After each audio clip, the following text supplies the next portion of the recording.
Monday morning and the mic's still hot. 300 deep and we're still taking shots. From the wax packs to slabs, it's the Gongshow way. Gongshow way. Let's go! Phil's on the mic and he's loud like a siren. Hot takes flying while the market's rising. From OV to base to that rookie chase. The slabs crack loud, glass all over the place. Baba Louie cooking beats in the lab. Producer of the pod got the cleanest collabs. Flipping faders like Gretzky with the dish. Every drop smooth like a last pack wish. 300 strong and we just getting started. For the hobby we ride, fully slab on it. Here to stay and we're here to grow. It's the Gong Show, baby, let the hobby flow. Yeah. Oh, Yeah. oh, Yeah. 300 more, you already know. It's the Gong Show, baby, let the hobby grow. Shout to Troy, OG with the spark. Lit the first flame that ignited this arc. Built the blueprint, dropped the first beat. Now we skate full stride with that Gong Show heat. And the good listener, yo, we see you too. From day one, riding through the highs and the blues. You believed in the dream and we'll never forget. Now it's rips and reveals with no regret. We're not just about counts and cash. We're about community. About making the hobby fun again. Less gatekeeping, more goal scoring, less drama, more car karma, and we're just getting started. Yeah. 300 strong and we just getting started. From ice to the cup, we stay wholehearted. Here to stay and we're here to grow. It's the Gong Show, baby, let the hobby flow. Yeah. Oh, Yeah. oh, Yeah. 300 more, you already know. It's the Gong Show, baby, let the hobby Episode flow. 250. 300 episodes, and I still think OV slow. Here we go again. Let's go.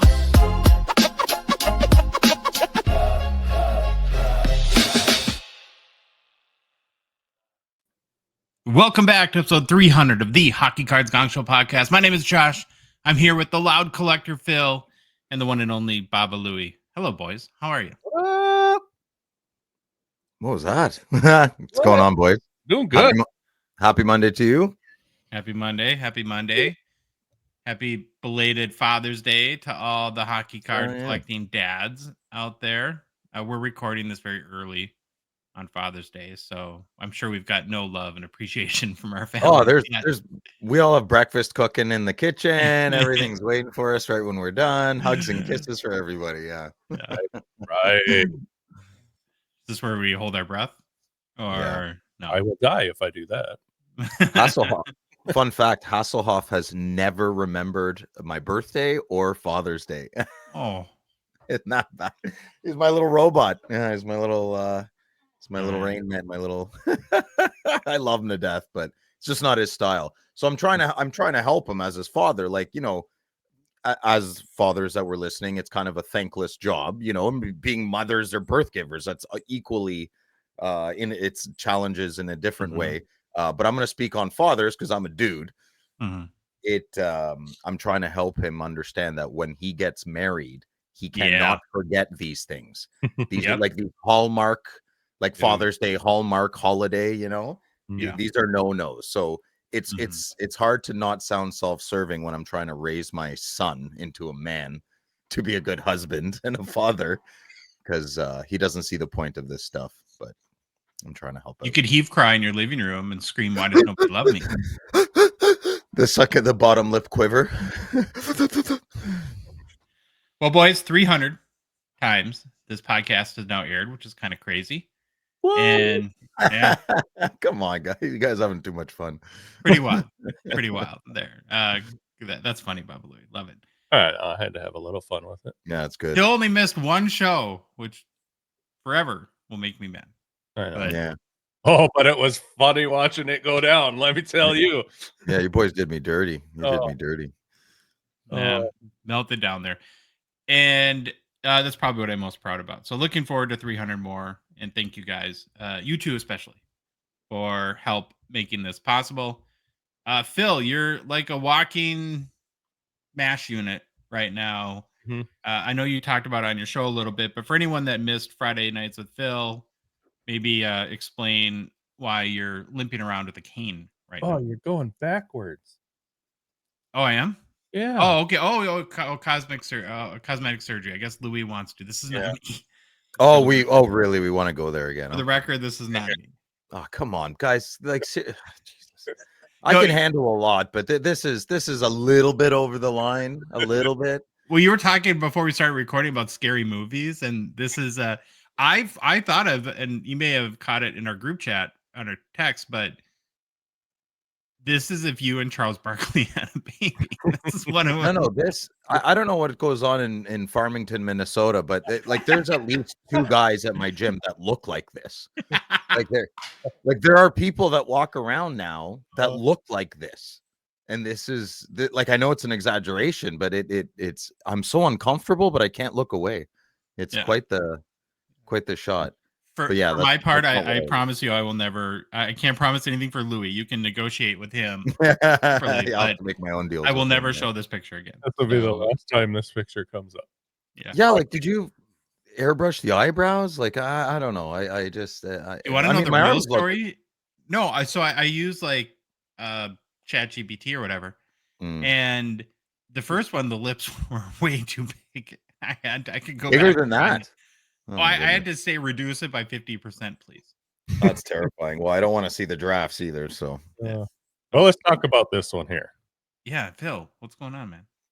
yeah. So, came home quickly for an office meeting because I like to have office meetings at home if I don't have to have them in public, and had the truck running out front, trailer on, everything, the whole bit, and finished my office meeting, and I ran down the stairs barefoot. I like to change my socks a lot. So I had a fresh pair of socks in hand, but not on my foot.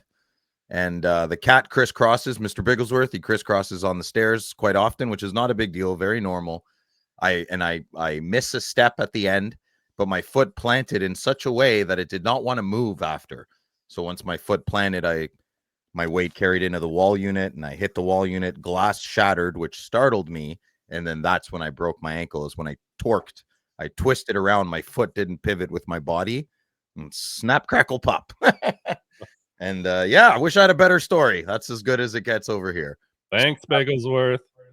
Yeah, thanks, buddy. Anyways, I got the cane now, so I can hit him with it. I live with the culprit. So I find out tomorrow if I need surgery or not. I have to see if the bone reset properly. The doctor was confident, but she was also like 80 years old, so I don't even know. She was around when x-rays were invented, so we'll see what happens. Yeah. Okay, well, good luck, man. I hope you don't need surgery. Buddy. That would be Yes. a bummer.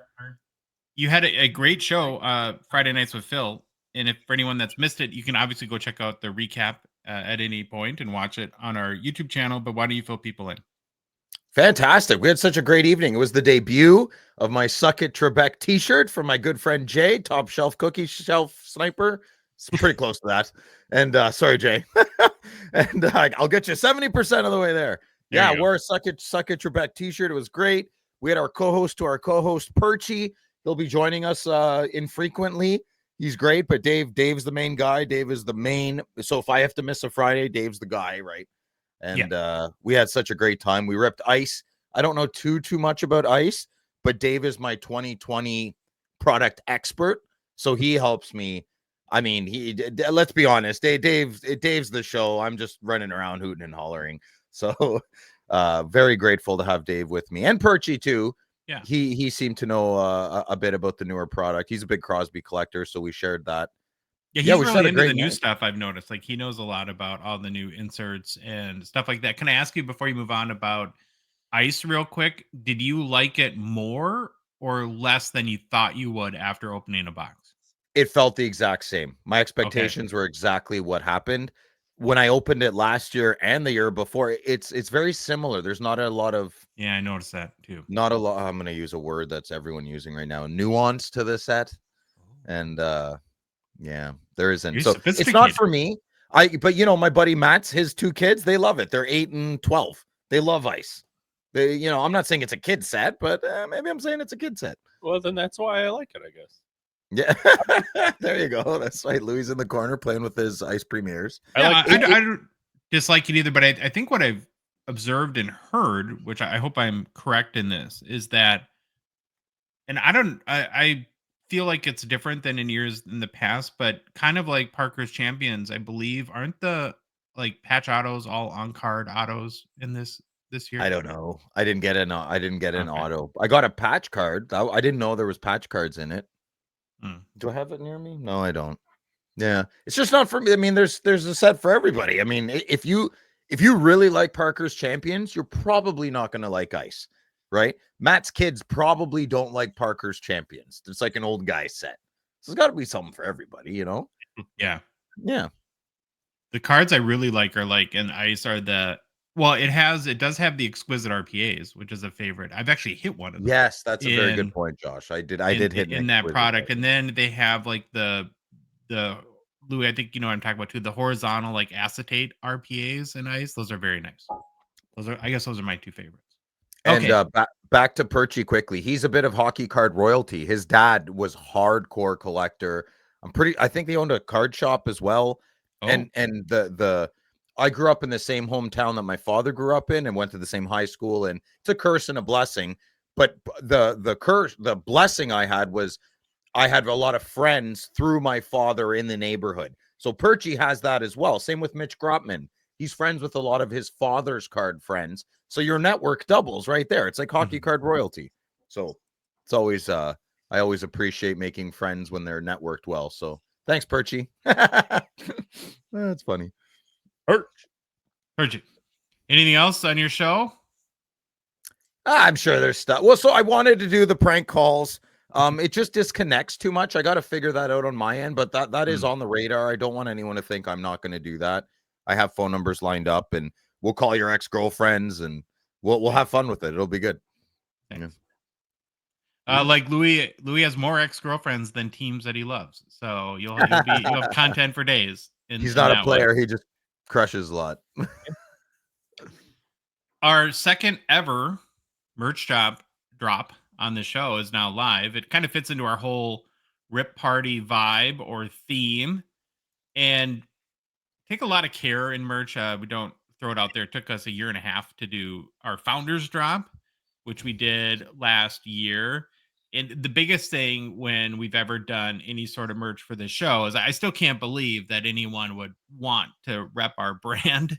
That's a very humbling and like a little bit of imposter syndrome, maybe a little bit or feeling of inadequacy there. And so believe me, if you do choose to purchase our merch and when people send pictures of them wearing it, it's like I can't even describe the feeling of that. But like I said, we're very much Rip Party is such a huge deal to us, and this was a way that over the next few months that we can really kind of help spread the message of giving back to the hobby and celebrating the hobby, which is what Rip Party for us is all about. And we cannot wait for this fall at the expo. So we have 3 items that we've prepared for our second merch drop.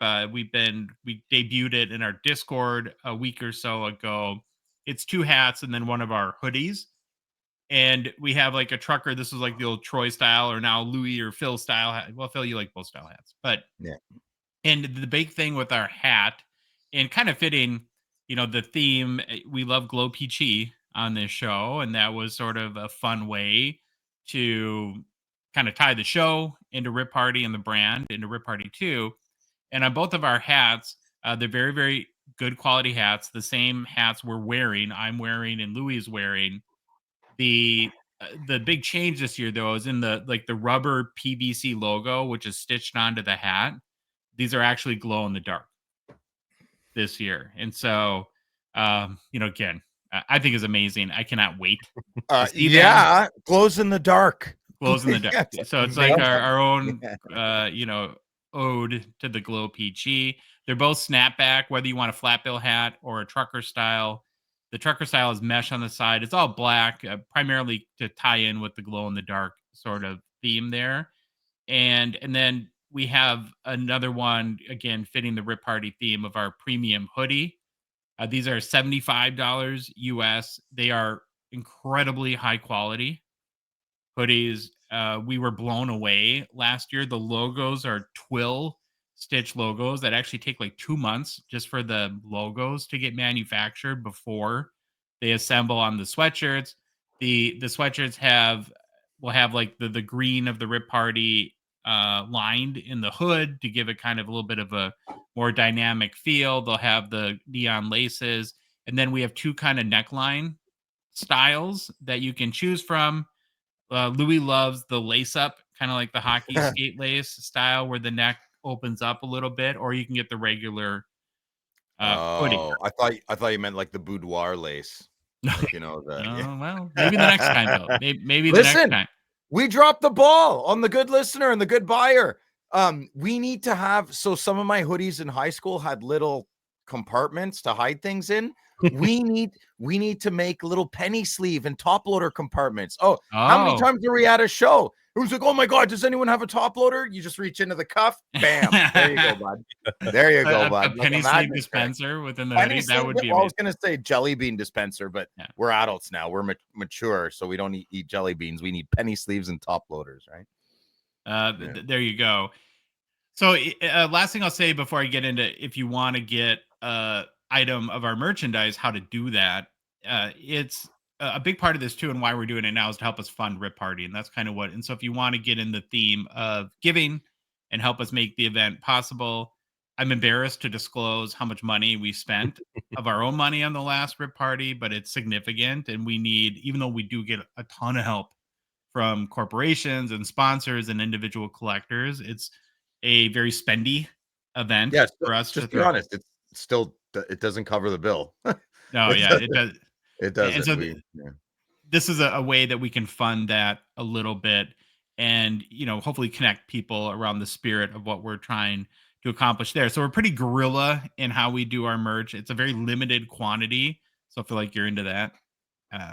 There's that aspect too, and all you got to do is message us, any of the social media, or just even in a YouTube comment. Just give us a way to contact you, and then we'll get you a size and total, and with shipping. I apologize already for if you're in Canada or globally. We do our best. We have all the shipping apps and we try, but shipping internationally sucks for everybody, and that's the part I hate, but we do the best we can. So 2 hats, 2 different style hats, both snapback, flat bill, trucker hat, glows in the dark. And then the hoodie does not glow in the dark, but it fits the theme. It's a big logo. It would be it'd be a little obnoxious if we did. As much as I love to be obnoxious, it would be a little obnoxious. Matt, going to a movie, like, would the guy in the back second row please take off his hoodie? Hey, Iron Man, can you turn off your glowing chest there, please? Yeah. There we go. Okay. Oh boy. Well, this is a very exciting mention we get to make today for the official breaking partner of our podcast, the Hockey Cards Gongshow GP Sports Cards. Boyd and Grant have a night on Friday night during your show. Yeah. He cracked his voice and everything. My puberty joke came to fruition. That was the best part, is he was so embarrassed instantly. He went into, I'm sick. Yeah, that was amazing. He was like, I don't feel well. I have a temperature of 102. Yeah, sure, Grant. So the 8-year-old boy came out in May. All of us. It was amazing. Oh my gosh. Great. If you missed it, during one of his live breaks on YouTube, where he was breaking case after case of the cup, he was down, I think, to the last case or second to the last case of the night. I mean, he always does these marathon streams where they're 4 or 5 hours. He can't help it. It's like a little crackhead. Yeah. And he hit the Connor Bedard NHL Shield Auto 101 from 2023-24, the cup. And during the stream right away, he called it the biggest hockey card in the last 10 years. Now, do you guys agree with that? I'd say it's the biggest hyped card. It's the biggest hyped card in the last 10 years. And it's definitely going to be up there, but we don't know that yet. But we know what he meant. We know what he meant. And the whole time sitting there going, how am I going to get this? How am I going to get this? Yeah, boy, that would be a big purchase there. Obviously, congrats to whoever bought the break spot to get that. That's a hit of a lifetime, and it's great for Grant too. The amount of exposure for pulling this card, and being struck by Lady Luck is, I'm sure, does very good things for the GP brand as well. Yeah, he couldn't happen to a better guy. I'm so happy he hit this because he's genuinely such a hardcore hockey card hobby collector as well, Yeah. right? And he's wicked smart too, because from like a content perspective, it was a stroke of genius where live during the break, he calls the winner and we got Yeah. to see the in the moment joyous reaction from the guy who had the break spot that pulled this. And Yeah. he kept saying he was going to have a heart attack. But Don't say that. Oh, it freaks me out. I hate that. Ugh. yeah. So again, congrats to everyone involved. And to get in the action with GP, you can get spots for Wednesday's breaks at gpsportscards.com. GP breaks on their YouTube channel under the same name. And you can also catch them on Whatnot and go follow their store too. All right, got some really fun Discord updates to do before we get in the show too. So awesome thing. We talk about this all the time. The best part of our Discord community and Patreon support is that it's an environment that, and we can't really take even much credit for this. This is something I think our community has created on its own, but a lot of friendships get made in our Discord. We joke about the island of lonely men, but Yeah. it converts lonely men to having at least a few friends. I And believe something the term is, jokes aside, it's actually quite legitimate and awesome. Yeah. So something awesome happened on Thursday night. We had two of our community members who had never met and found out they were both going to Game 4 of the Stanley Cup I love Finals. Beard. He's so funny. Yeah, meet up. So this is a D'Lo and Beer Buzz from Discord, both Panthers fans. I think it was an amazing game, but they were probably a little disappointed with the result. And again, it's just so cool to see connections and relationships being formed through this crazy dorky community of ours. Are those palm trees in the back? That's what a palm tree is? Sunrise, yeah. Cool. Sunrise, Florida. Another thing we've been doing in Discord all through the playoffs is a scavenger hunt, and we've declared a winner for our 2025 NHL playoff scavenger hunt. How it worked is Evan, who's Mad Dog, our Discord captain, posted daily clues about a player, and what you had to do is once you identified the player, is find the card of that player and submit a coined photo. And another community member named the Nish, who won the whole thing and gets this box we're showing on screen, 24-25 Black Diamond, which I will be sending to him shortly. We have that? Yeah. Why'd you buy, of all the boxes, that's what you bought for the winner? That was Upper Deck gave us that. Oh, okay. All right. No, carry on. So the Evan would post the clue, and this guy, the Nish, would in 1 minute he would have the card, and Evan's like, "How are you doing this so fast?" Well, it turns out he's a robot. Is it what the organization system? And we talked last show how I have zero organization.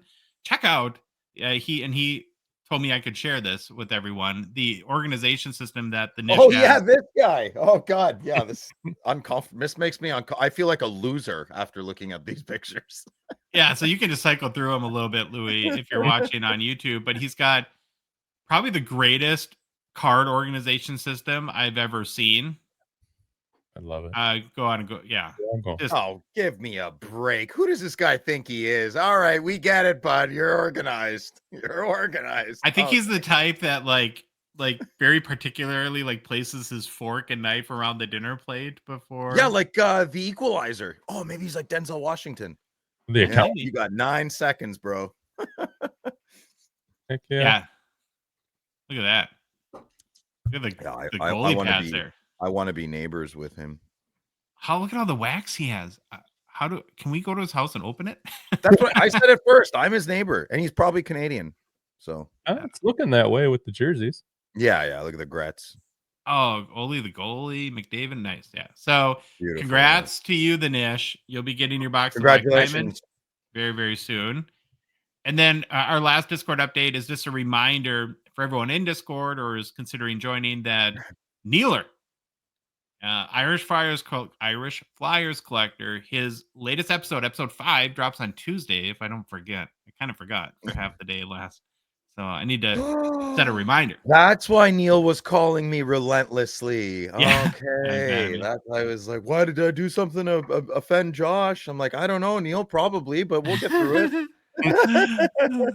No, and it's a hit. The show's doing amazing. The comments are crazy. Like people are it's really resonating with people in Discord, and so I'm very grateful. Of course, we're very grateful to Neil. He's just hitting his groove, and excited for episode 5 to drop. And do you know what it's about, Louis? Usually you see them before I do. Yeah. Before I get into that, what's cool about in the comments, I see constantly that everybody's like, this totally resonates with me. I'm so glad you brought it up. Thank you for just putting this out there Oh, that's for good. people to see. Yeah, and that's a huge part of his comments. A sense This of one- belonging. That's yeah, beautiful. this one's really cool too because Neil is very nerdy kind of when it comes to like tracking things. He's Yeah. almost as bad as like this. Yeah. But this one he kind of goes through showing the how-tos in like making your own little checklist of what you have. Yeah, he's a spreadsheet guy. Yep. Yeah. Spreadsheets, the nuances, yes, of doing it. It's it is a pain at first, especially if you're starting with You're a a million pain. cards. But he goes through how he sets his spreadsheets up, tracks prices from different sites, so he knows, okay, I'm looking for this card. I saw it here for this. I saw it here for this price. So he can kind of keep track of where he wants to pounce on purchasing another card. But we'll leave it at that. It's really cool though. Super Nice. worth the watch. And then if you didn't see or hear, don't forget he put out a spreadsheet. If you guys have the little dividers in your boxes and you want to separate your stuff by teams, he put out the we'll just say Label maker where you can have the team logos for every team, right? Avery spreadsheet. Oh, Dymo. So you can print them off on your own. Just hit him up. He'll hook you up. Yeah. Not romantically, Make but money. with labels. So maybe romantically, we don't know. Never know. But again, thank you to Neil. And then lastly, before we get started, is a reminder, if you want to join our community, you're proud lonely man. It's Yeah. very easy to do. You can support our show through Patreon for as little as $5 US a month. Be still one of the first 299 supporters of our show. You forever keep that title. Get exclusive access to the Gongshow Discord server. Get insider participation within the show. Do like the 5K challenge, the scavenger hunt. See Behind the Bench, our exclusive Discord show there. And it's very easy to do. Oh, sorry, I got to do one more quick announcement. Cigar Scott, a Postmaster General, as I like to call him now, has joined the Discord crew. Oh, nice. With Evan to help, run the channel, run the Oh, community, make it management. better. We got new management. Oh, yeah. Oh, he's a company man. Company man. Get in early and leave late, right? Set a good Listen, example. We never talk about something. There's a channel in Discord for trades and selling cards. Like, Oh, yeah. if you don't think people go there first before eBay or any Instagram, anything, that just on a selfish point of view, if you're not an outgoing or you don't have to be outgoing. If you don't want to talk to anybody and you hate people, that's fine. But for $5 a month, you could get better card deals. Let's cut the crap on that one. I mean, there's a channel in there that people always post for trades and cards for sale first. It's free. They're friends, right? I mean, we haven't had a problem yet. If you're being a donkey, I mean, the community will take care of itself, I would think. You better not live in Canada or I'll be knocking on your door with my cane. Your big Madonna Bauman Chrome Gold came from a Discord trade, right, Louis? Sure did. Bowman Chrome. Bauman. It's not BAU. No. Yes, it did. All right. Sorry. It was crazy too. Forgive First trade I've made in 25 some odd years. Oof. There you go. Hold on, I was incorrect on that. Bow Bridges is BEAU, and that's Bow Bridges. Yeah, that's weird. The bow of a boat is BOW. I know. I understand that, but I'm just saying. Okay. I don't know what I'm saying. Let's move on. What else is new? If you want to support us, just go to our website, hockeycardsgongshow.com, click on the Become a Patron link, or go to Patreon directly, patreon.com, search for Hockey Cards Gong Show. There's a link in the show description in YouTube and for the good listener on the podcast apps, and then in our Instagram, TikTok profile too. Louis, we have 4 new patrons since our last show. 4? Crazy. Holy crap. 4, yeah. You can shout them out now. I will shout them out. First one, shout out to Perchland Cards. I think it's Peachland. I think your love of Perchley. I put an R. You didn't. Peachland. Sorry, bro. I'll fix it. Make it look cool so you can have a nice. Yeah. My bad. But anyways, thank you. Mohawks joined out of $2.99. Is this Mo from The Simpsons as a Blackhawks fan? Do you think Mohawk? I think so. Yeah. Yeah. Okay. Then there's Chris. And last but Chris. not least, Lucas. Thank you guys. We appreciate all. I think at least one of you is not in Discord yet, and I have messaged all of you on Patreon to make sure you have the link. If you're not in Discord, you got to get in and reach out to us if you're having an issue doing that. Yep. All right, Louis, let's get into the show. You ready with the game plan? I am ready with the game plan. So we will start off today with Get to Know Your Hall of Famers. Then it's a Stanley Cup Finals update. Ooh, could get saucy. Then it's some hobby news. Then we will get into hobby monsters. Hit the market. Some big cards out there. Then it's new product releases. After that, we'll jump into the Gongshow Mailbag and personal pickups. Are you okay, old man, with your cane there? I'm getting. Yeah, no, like, I'm fine. I'm good. I feel like this is like a glimpse of Phil when he's 80. Yeah, no, I'm okay. Just yesterday and today, just every day feels a little different. So Yeah, a little not uncomfortable. yeah, it's okay. I'm good. I've got some good medicine for you. Yeah. It's our Get to Know Your Hall of Famers series, Phil. That'll make you feel better. So we're going to start Yay. with Get to Know Your Hall of Famers. Yay. Mhm. Where we're profiling every single Hockey Hall of Fame player. We started with the first class in 1945 and have been working our way to present day. For each player, we cover a quick bio, then why you should care about them, and then finally do a hobby market overview. We're down to the final 2 players in the class of 1961. Very excited for Thursday's show. It's our first monster player. We've been going through the history of the game, the foundation builders, the guys that made hockey what it is today to this point, which I've loved. The pillars. It's been The pillars. It's been very informative, but everybody will know Thursday's Hall of Famer.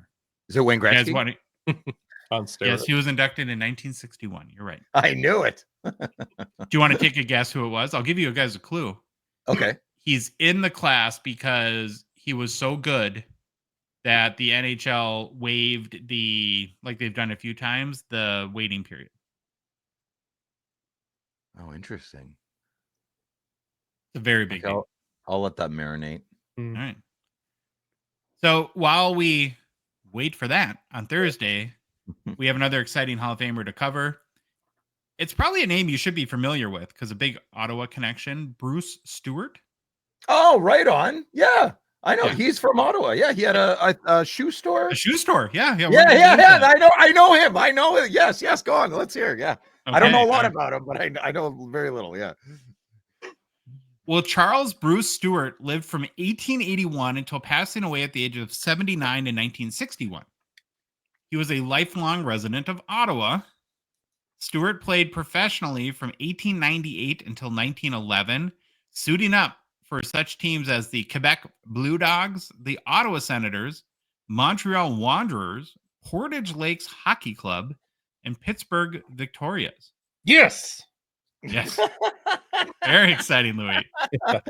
Who's Thank you jacked for up? Bruce Stewart was a 2-time Stanley Cup champion. In 1908 as a member of the Montreal Wanderers, and in 1909 as a member of the Silver Seven is what they call them, the Ottawa Senators, right? Well, He was a center and was known as one of the first or early power forwards in the game of hockey. Pretty big guy for the time, 6 foot and 180 pounds. And Stewart was a big time goal scorer. Over 109 career games, he had 133 goals. That's not bad. Not bad. Yeah. In Stanley Cup Challenge games, he scored 18 goals in 7 games. Too bad. That's pretty much what you would need to score to win for Edmonton. Stanley Cup Challenge games, huh? Remember, the Stanley Cup was a challenge series before it was a tournament back in Mhm. the early 1900s. Interesting. After Bruce retired and it was actually there's multiple winners per year. Yeah, it was a little weird. After Bruce retired in 1910, he opened a shoe store in Ottawa called Bruce Stuart and Company. Now, And he's on Penn Street. Is it still there? I don't really leave. I try when I leave my home. I don't. You're a go hermit. too far. That's awesome. Yeah. Fortunately, he did live long enough to attend his Hall of Fame induction in 1961, but passed away very shortly after. So awesome, you got to see that. Very good. Nice. Why should you care about Bruce Stuart? I mentioned he won the Stanley Cup twice, once with Ottawa, the Silver Seven, and then later with the Wanderers. What makes it special is his younger brother, Hod Stuart, also played with him during the time he won in Montreal. They are a rare sibling duo to both be Hall of Famers and Stanley Cup champions. Bruce was called one of the toughest and most rugged players of his time, unafraid to physically dominate in an era where few protective rules or equipment existed. His physical style helped set the tone for what would become the Ottawa style of hockey. Oh, Phil. Aggressive, hard-checking, relentless, and butthurt fans. Yeah. Yep, that's me. In 1907, while with the Senators, Bruce was involved in a notorious game against the Wanderers that featured brawls, fan fights, and even legal threats after the game. The game was so violent, the Ottawa players, including Stuart, were nearly arrested post-game for assault, a vivid example of how wild early pro hockey could be. That I would have wasn't been a born game then, so I wasn't be there. Can you imagine being at that game? Like Yes, taking, I would taking love to be at that game. Yeah, taking absolutely. 8-year-old Cole to that game. Like, I we're would. gonna leave. I wouldn't like that. No, I would want my son at home. Bruce served as the captain of the Ottawa Hockey Club, then known as the Silver Seven and later the Senators, during a stretch when they were one of the most feared teams in Canada. He helped lead the club during a golden era where they defended the Stanley Cup and cemented their legacy in early hockey history. He was dubbed the greatest hockey general ever. He's unanimously conceded to be one of the greatest hockey general ever who ever wore skates to complete control over his men from the minute the game starts. So that was from the Ottawa Journal during the 1910 season. So My grandfather worked for the Really? Journal. Yeah. Oh, that's cool. Bruce's career was marked by punishing toughness. He endured 2 dislocated knees. That sounds fun. 3 broken ribs, a double nose fracture, a splintered foot bone. Oh, Oh, a Jesus. fractured right hand, and lost several teeth, playing through pain and plenty of brawls of the era that he was known for. So we now have very little sympathy for your broken ankle. Were hockey fights like this back then, or like Hey, sucker! Well, no, I mean that's it's a quick uppercut. Yeah. I mean, it's good. It makes That was sense. the old It's not good boxing for- style, right?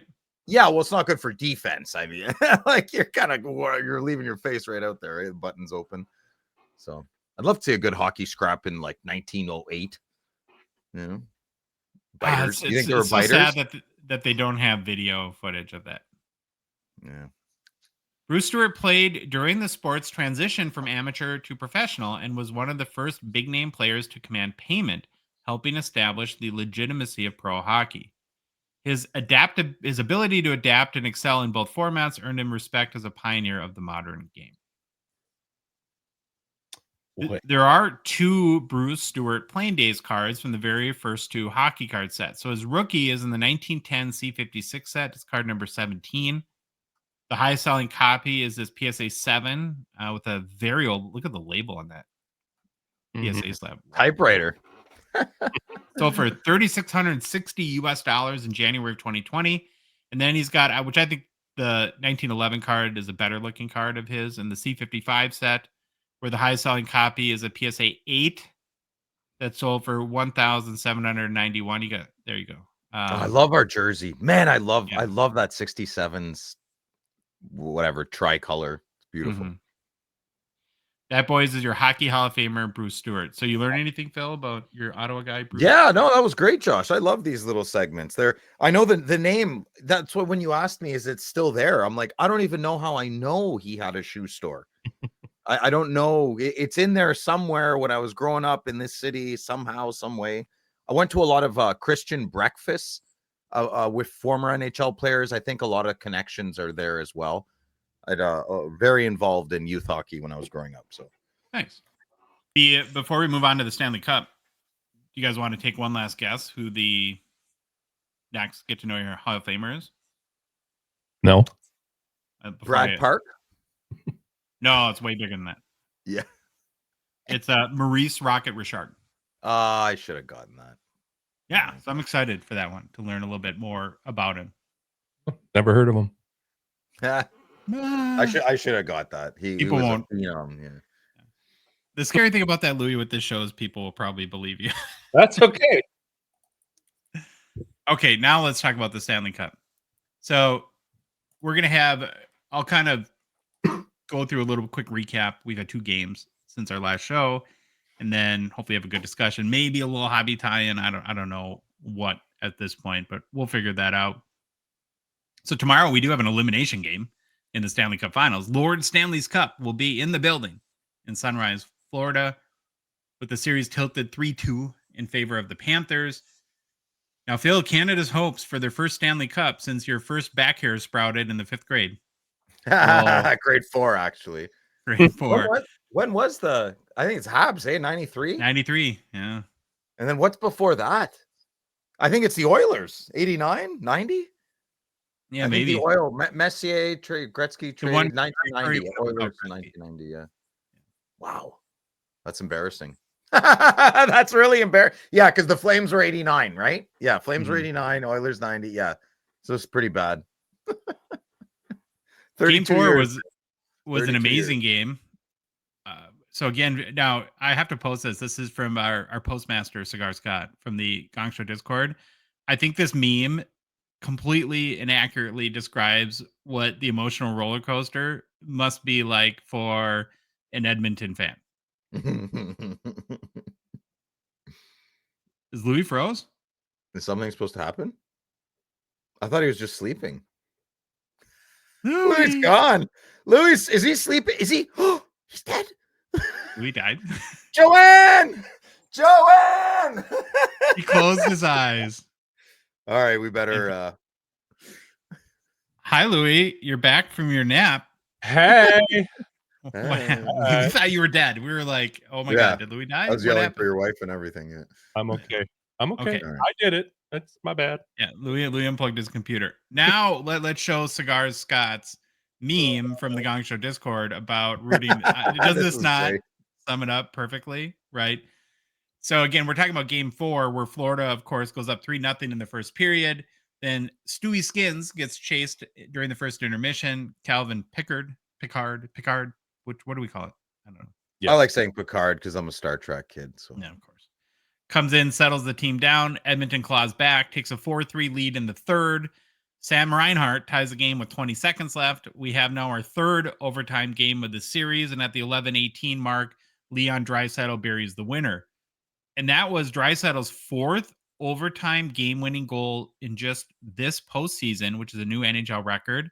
He also had an NHL record 6 overtime goals in the regular season, giving him a total of 10 this in 24-25, which is insane.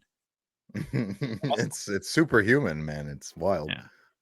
So after Game 4, we're tied 2-2, and we go into Game 5 Saturday night.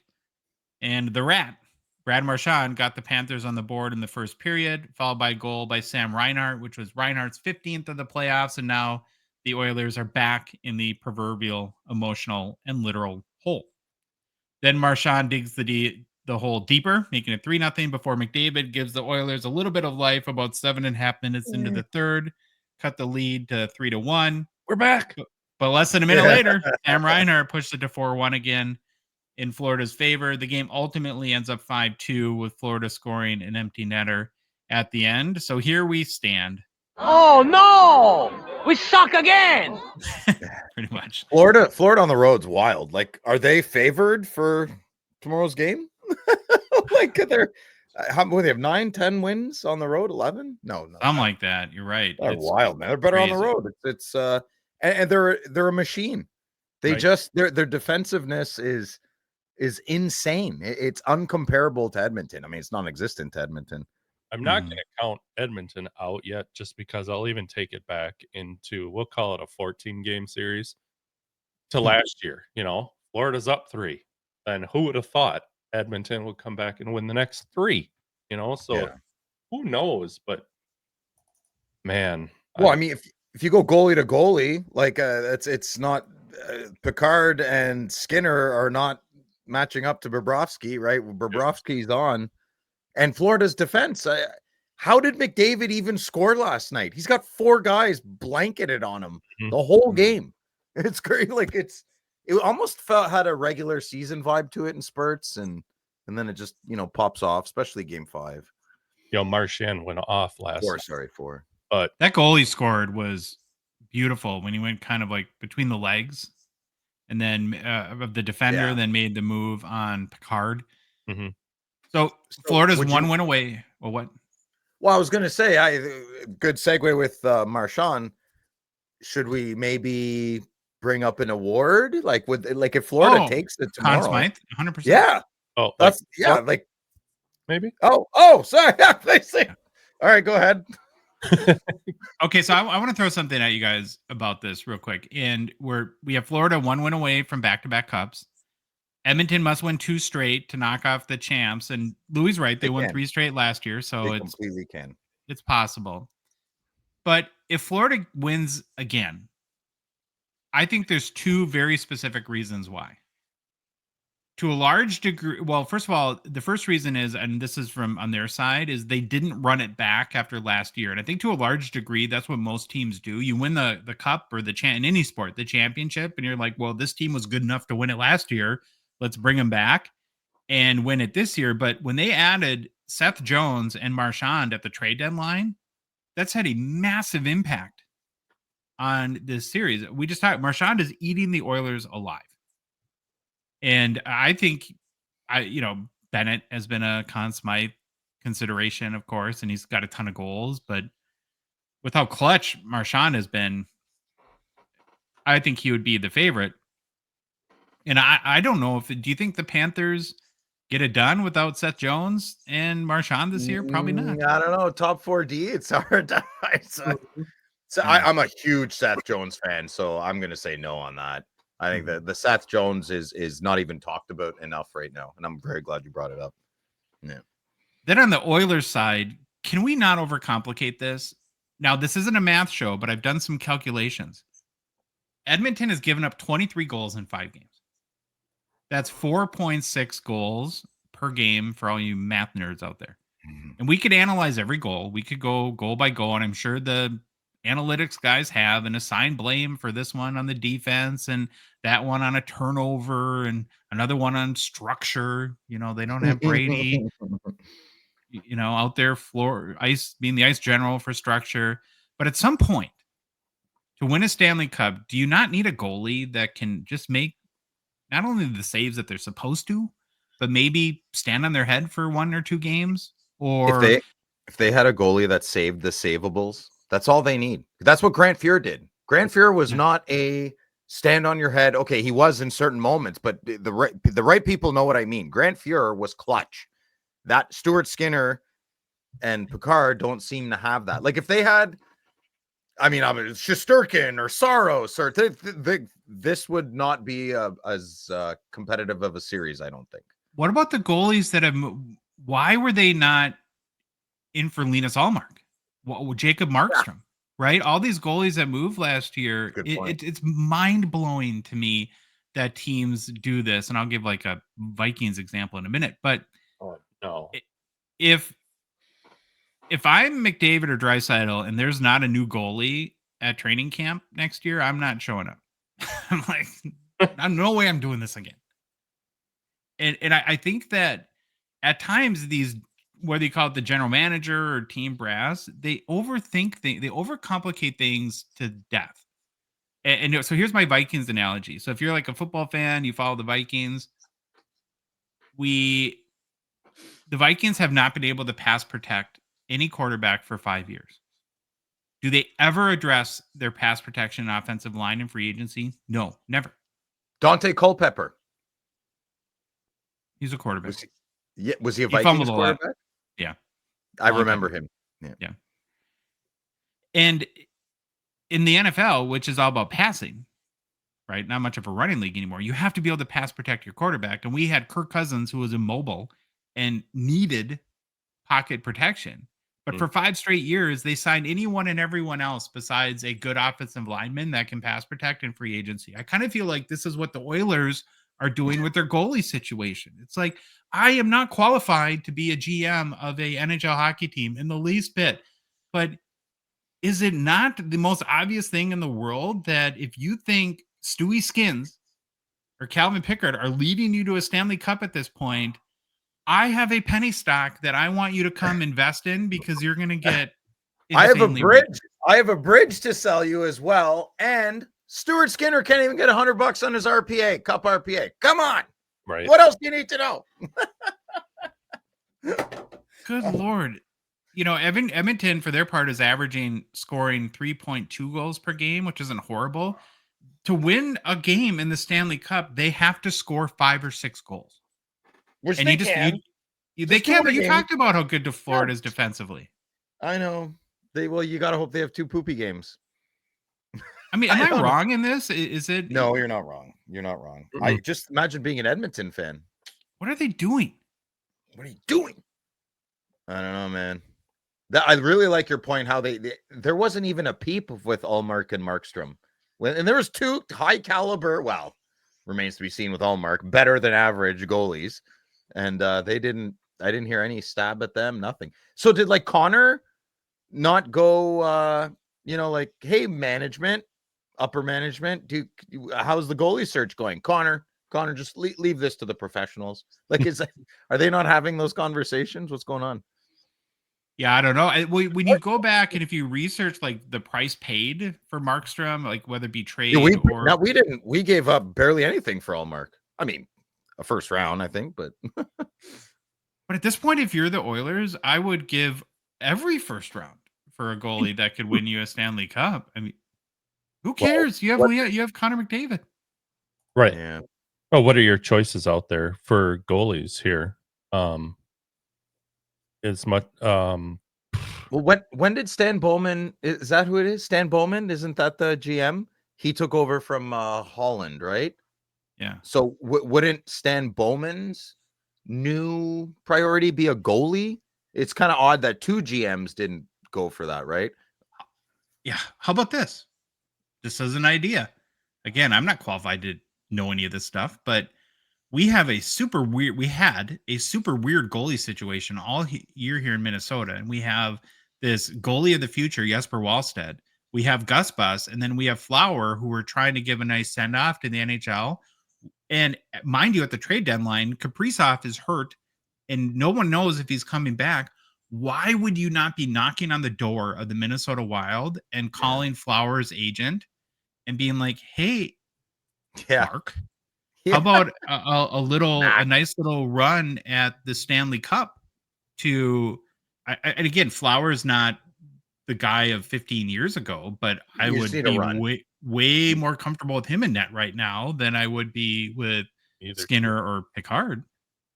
What are the rules like? Could they go out right now, or no? The roster's the roster. I think the roster's roster. It's just boggling to me, like why they would do it this way. And if I was an Edmonton fan and lived in Edmonton, I would want answers.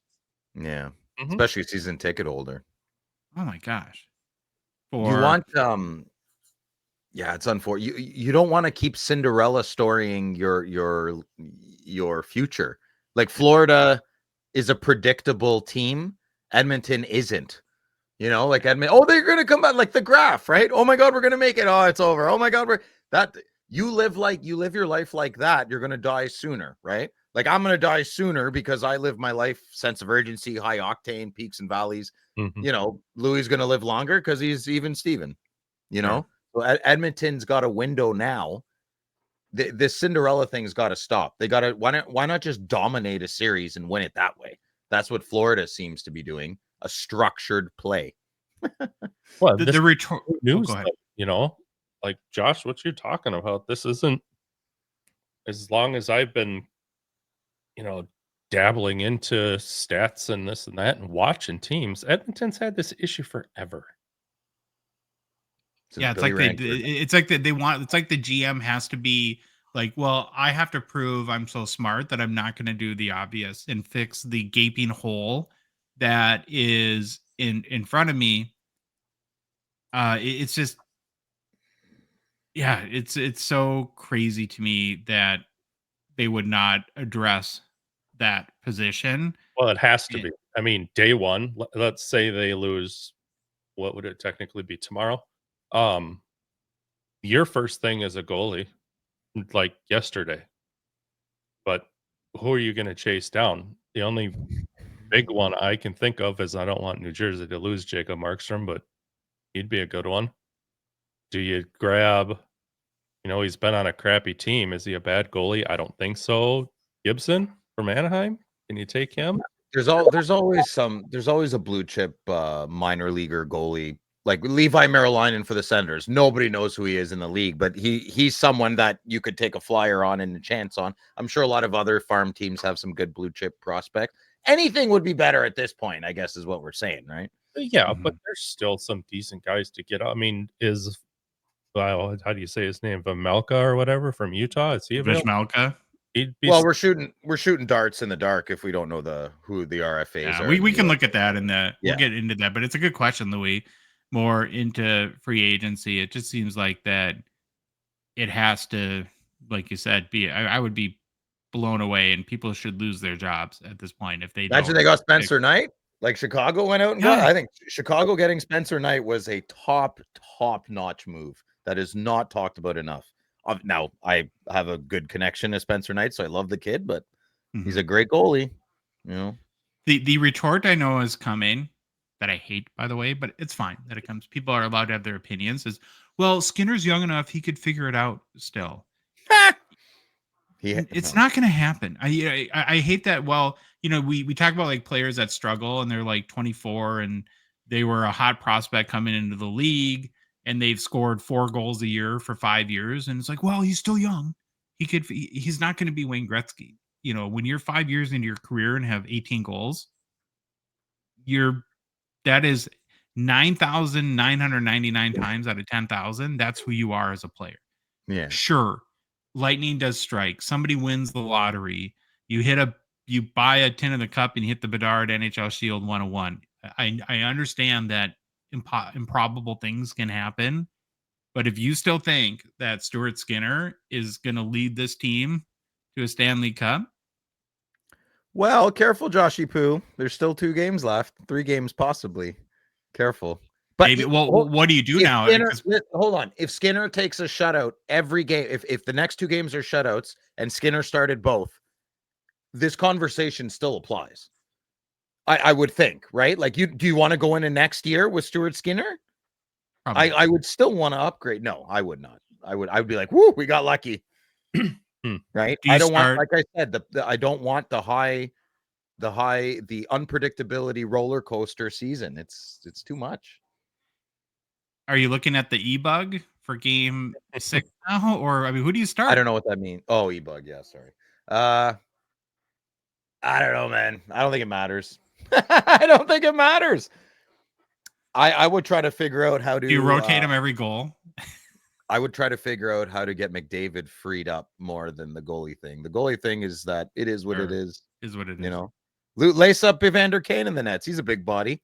It might be better. I don't know. Man. All right.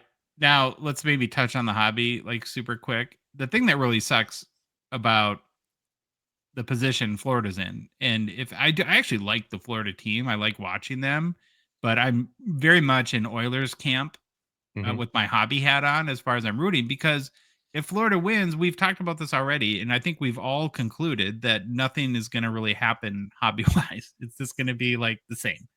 And Yeah. I remember when we very first started this show, it was right when Colorado won the cup, and everyone was going bananas over Cale Makar and Nathan McKinnon, and it was fun.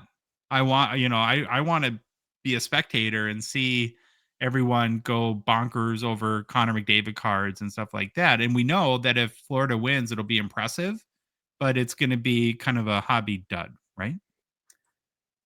Fun for hockey fan, hobby dud. Mm-hmm. Yeah, and I'd have a lot more fun if Edmonton won.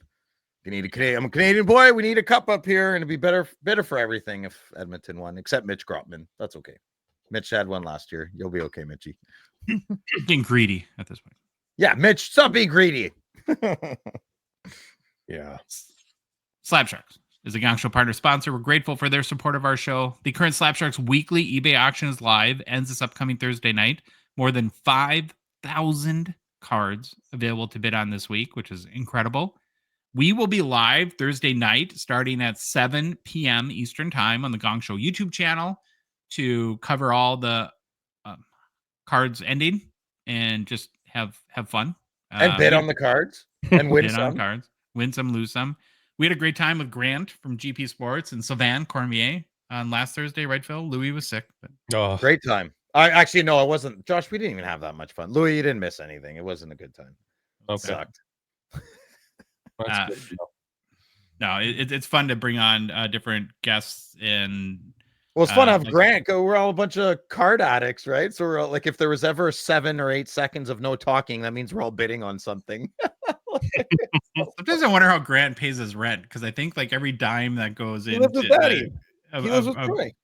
A break that he spends like $10 on back on cards. So you guys don't know how the system works. So Troy is Grant's dad, and they so the entire GP Sports shop all have bunk beds in the basement. and then Troy's like the father of everybody, and then they all go to work in the mornings, and that's how it works. Well, in this week's Slab Sharks, the three of us each spent time going through the auction this weekend and have picked out a couple of our favorites. We're going to start with me because both Phil and Louis think I always pick the best cards, and they think I should go first. So I appreciate your guys' confidence in me, and I don't take that lightly. Okay. So here's my two favorites. The first one I picked is a 2015-16 O-Pee-Chee update, Connor McDavid retro rookie PSA 10. I've always loved the look of this card. And we used to talk about the whole Young Guns alternative a little bit more on this show, but I think this is a great example of that. It's way, way cheaper, of course, than a Connor McDavid Young Guns. I'm not trying to compare the hobby esteem or value, but if you want a McDavid kind of, I think, cool looking rookie card and you don't have the $3,000 to spend on a Young Guns, that, by the way, is pop 3,100 plus. How about a card like this where the pop is 254 and about a like 85% discount? Yeah. Yeah, 85%. Any of these 2015-16 O-Pee-Chees, any one in that list, I think, is a awesome alternative to the Young Guns if you're looking for one. And they look better. Then I had to go with my next one. I had to do a little bit of a homer pick here with a Slab Shark submission through the Gong Show, which we'll talk about in a minute. A big card, a 23-24 exquisite Connor Bedard RPA at a 98 with a nice number patch on it. Longtime Gong Show friend and supporter submitted this card through us, so we're of course happy to shout it out, and good luck on that. And is this Seth's card? Yeah. So this is the card Seth won it out of the box. Wow, good job, Seth. Yeah, no kidding, huh? Not that you did anything to talented to get it, but that was kind of mean. But you know what I mean. He knows what I mean. Well, that's a whole like we always congratulate people for hitting big cards, and it's like, no merit required, but cool. Yeah. Louis, what are your favorites? First one I picked is this 2020 the Cup Crosby Signature Materials patch auto out of 10. I was picking all my cards. All right. This one jumped out at me just simply because of how clean it is. Yes. And I'm very picky about how some cards look versus others. And so I picked it because it was clean. And That's why you picked the card. That's why you picked this card because it's a clean card. 5,000 cards, and you picked this card because it's clean. Okay, He Louis, doesn't that's like dirty cards. even care dirty boys like dirty cards. could care less who was on here. I picked it because of how it No, looked. the next one's even And more mind blowing. Go ahead, yeah. Another one that I can't afford. Uh-huh. That's how I do this, remember? And then Phil should have probably picked this next one. I did pick this card. It's a 2012 The Cup Matt Sundin Emblems Ooh. endorsement patch auto out of 15. Anything in these old Nordiques jerseys Yes. looks sick. I don't see too many Sundin autos. Maybe you guys do, but I No. like his auto. Looks awesome. Very flowy. I don't know what you think about it, Phil. You should. Yeah, you're gonna bid on this card, Phil. I feel like this needs to be in your top. No, four this card is tainted now. I don't want it. I don't want either of the cards that I was obviously going to pick. I think Louis picked two cards. What would Phil pick? I think that's what he picked. You know what I tell Louis all the time when I pick cards he wants to pick is that it's a first come first serve. I know. And so I know. when you're last to the I was last the this buffet week. line, I you was get last, you get the scraps, man. I hate buffets. I don't trust the sneeze guards. Oh, Okay. anyway. Yes, this card's amazing. I would love this card. It's part of my, but see, it wouldn't fit in my Quebec top 'Cause too loader thick. binder. Yeah, You tick. too thick. Okay. So my picks. Yep, Upper Deck 2015. So on the same theme of cheaper Connor McDavid rookie cards, big fan of this. Upper Deck O-Pee-Chee. It's a glossy rookie, but it's the black version. So you have the base, you have the red, and you have the black. I'm probably missing a couple there. You also have in the red buybacks. There's 5 cards of Connor McDavid that you can actually get pretty cheap if you keep your eyes open for that. But yeah, big fan of the O-Pee-Chee glossy black. So that was my pick after Louis stole mine. And my second pick, yeah, had to pick this card. This is why I'm not the biggest fan of In the Game or President's Choice or Leaf. I don't know. Just I'm into weird Gretzky cards. So what you see here, good listener, is the greatest moments in hockey history. It's Wayne crying when he's talking about saying that he would never do this to Messier in his press conference. And it's an artist rendition of Wayne crying with a tissue in his hand. And it's got a patch. A patch of what? The tissue? I don't know. I don't get it. It's got some bad 80s colored clothing as well. This is an example of a card that didn't need to be made, I think. And I'm just being a bit of a hater. So that's why I picked it. And I'm not bidding on it. And neither should you. It is a 101, Phil. You could be the only one. What do you mean it's a 101? It's a 101? 101. Yeah. Get out. Oh my God. Well, good. I'm going to buy it and burn it. We do have some U.S. consignor highlights we're going to start to do very quickly. We're getting packages every day now, which is crazy, from Americans that want to get in the action, get their cards in the hockey cards in the weekly Slapsharks auction. So here's 3 real quick ones that I thought were pretty cool that I kind of want. 1953 Tim Horton. It's a second-year card, but look how a good eye appeal. It's a fairly well-centered, and I don't know. I just think it's crazy that this is the card that never usually comes from America. So it's like I'm a little baffled, like how it's here and now going to Canada. These are the cards that come from Canada to America. So I thought that was pretty cool. There's a 2022 O-Pee-Chee Platinum Slavkovsky Seismic Gold rookie. More of a Seismic Brown, as Phil calls it, yeah. which I think is brilliant. And then don't sleep on Ken Johnson, a Premier Focus rookie patch auto with a nice gold ink auto out of 49, I believe it is, or 50, something like that. I think a great looking RPA. So these are just a few of the America hockey cards in this auction this week in Slapsharks. Now, so many Canadian and American hockey collectors are choosing Slapsharks to help sell their cards on eBay because, well, they make it easy for you. We've been asked by some US-based collectors about the submission process that I just mentioned. And honestly, it can't be more simple. There's a link in our show description. You register with their site. It takes maybe a minute or two. Connect your PayPal. And then when you go to send cards to us or submit your cards to auction, half of the submission form then is already filled out. You just write the number of cards you're sending in, sign it, date it, put the cards in a box, send them to us, and you're done. It's really, remember we had this question, I think it was on the Slab Sharks live show last week, Phil, wanting us to explain the process. Yes, a little yes. bit. I think we should make a little video, even Yeah, if we can it's do 30 that. seconds. Yeah, we should. For Where the do you? future. Yeah, I got a video. We can just use that one. Okay. Upload the bad boy. Yeah. It's uploaded to Discord right now. You Okay. can put it on YouTube maybe. Yep. Or a short or something like that. Yeah. Then, like I said, you just box your cards, ship them to our U.S. postal address, which is on the Slab Shark site, and in P.O. Box 389, Farmington, Minnesota 55024. And then you don't have to worry about shipping to Canada, the expense, customs, declarations, waiting in line at the post office. You don't have to list your cards, take photos, answer buyer questions. There's no hunting down payment from winners. No worrying about shipping to the winner, whether in the U.S. or Canada or Europe, anywhere else in the world. Slab Sharks takes care of that. And then most importantly, they deal with every post-sale issue. It's like literally you're done. You just get paid. Yep. Plus, of course, your cards get listed in the weekly hockey auction for the hobby. It's the biggest weekly hockey auction there is. It's where you want your cards to be.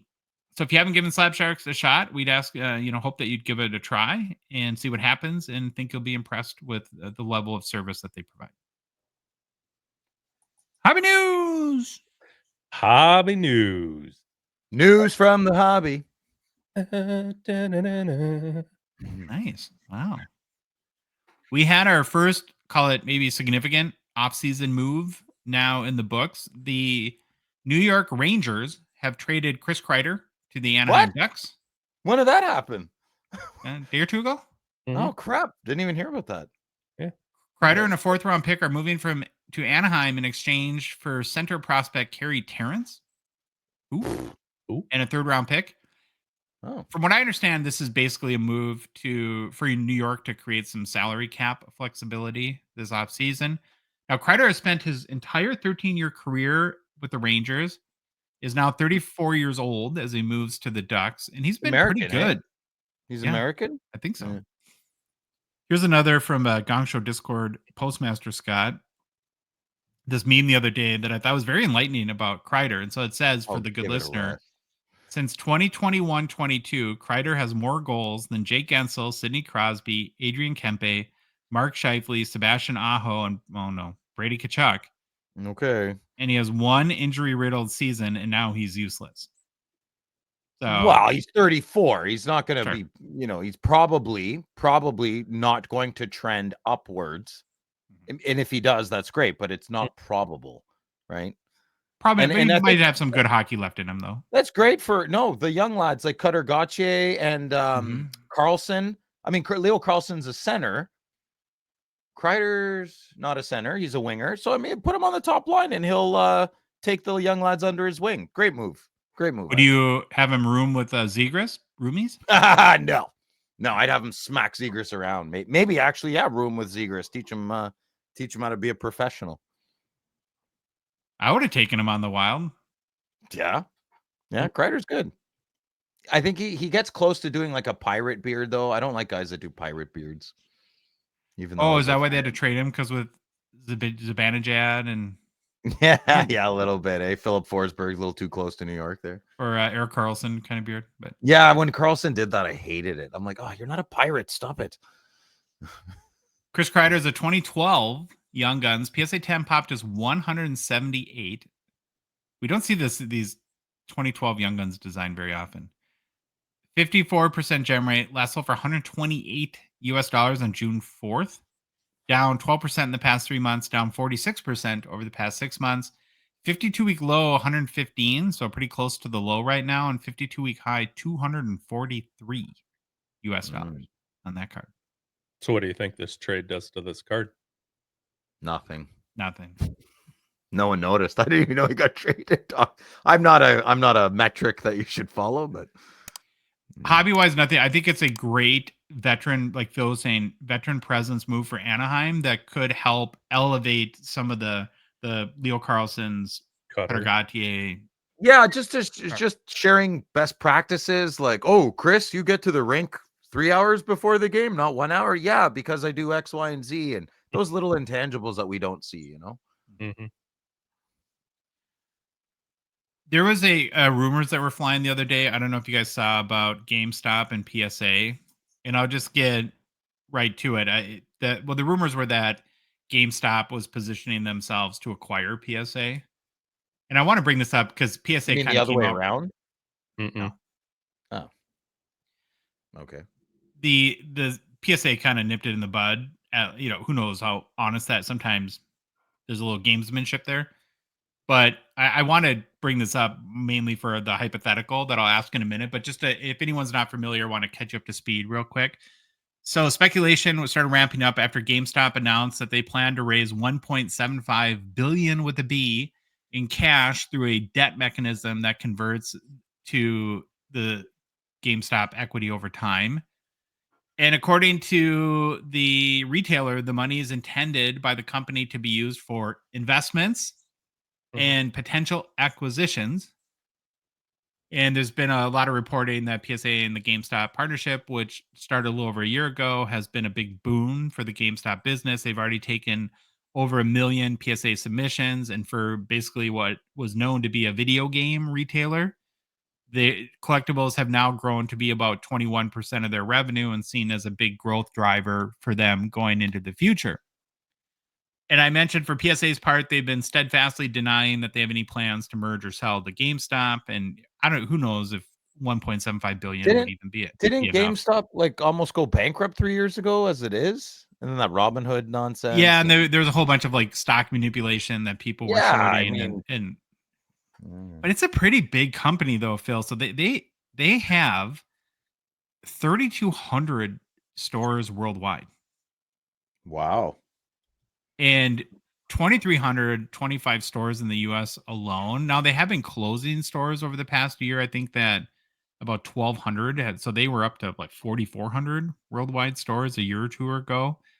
And so that's kind of the backdrop. But why I wanted to bring this up was to ask you guys, beyond like having a very, very large retail presence, which you could to PSA would be an advantage, like for grading. The flip side of this is that GameStop is a publicly traded company. It's very corporate America, Wall Street, where say what you want about PSA. You have Nat Turner, Ryan Hodge, Brad Hartland in Canada. Like they're all kind of hobby guys. Would you be worried if corporate America, Wall Street suits owned PSA? Would that make you more uncomfortable than you? I'd be worried if they owned PSA if I was more interested in card grading. I don't think But for the hobby, I'm not. The hobby's going that way anyways. The hobby is very corporate, and they instituted. Sure. I don't think anything would change. I think PSA. I love Brad. Brad's a great best friend of the show, but it's still a corporate environment that he comes from, right? And it doesn't mean they would get rid of Brad. Like what?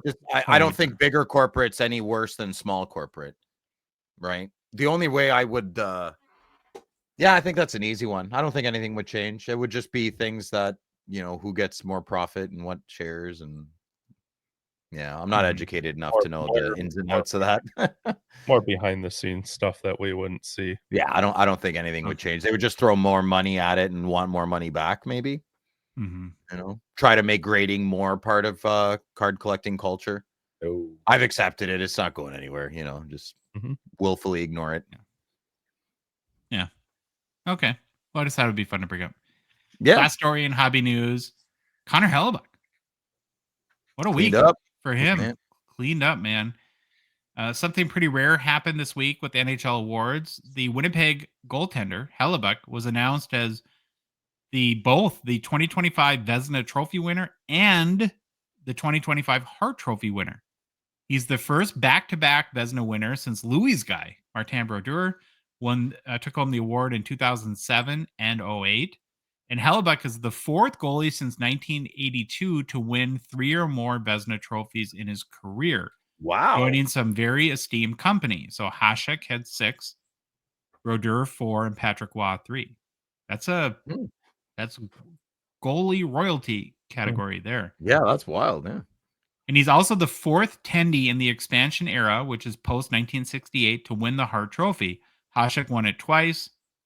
Jose Theodore and then Carey Price also won the Hart Trophy. Minnesota Wild's Jose Theodore. Yeah, there you go. This season, Hellebuyck he started 62 games, was 47, 12, and 3, a 2.0 goals against, a .925 save percentage, was first in the NHL in wins, first in goals against, and second in save percentage. I think And Stolarz first had, in sucking and not getting out of the second round against yeah, Dallas. there you go. I The don't care how regular many season awards. award. I don't care how many awards you're winning, Connor. It's yeah, man. Anyway. Well, very impressive season regardless. Now, here's my question. I thought about this, and we're in such a weird place hobby-wise with active goalies, where is Hellebuyck the biggest active goalie, like, hobby chase, in your opinion, at this time? So I What gave hobby? This young gun's like $20. What chases there? I well- don't understand Winnipeg. Such a small town and such a heartfelt town. And listen, if you're listening and you're from Winnipeg and you collect hockey cards like crazy, good for you. But I would think, why is Edmonton the second biggest card collecting powerhouse in Canada? I would have thought Winnipeg in a heartbeat. You know? Anyway, great players. great Edmonton's got the uniforms. Gretzky legacy and all that stuff, so I think that factors into it. Yeah, that's a good point, Madigan. Whatever.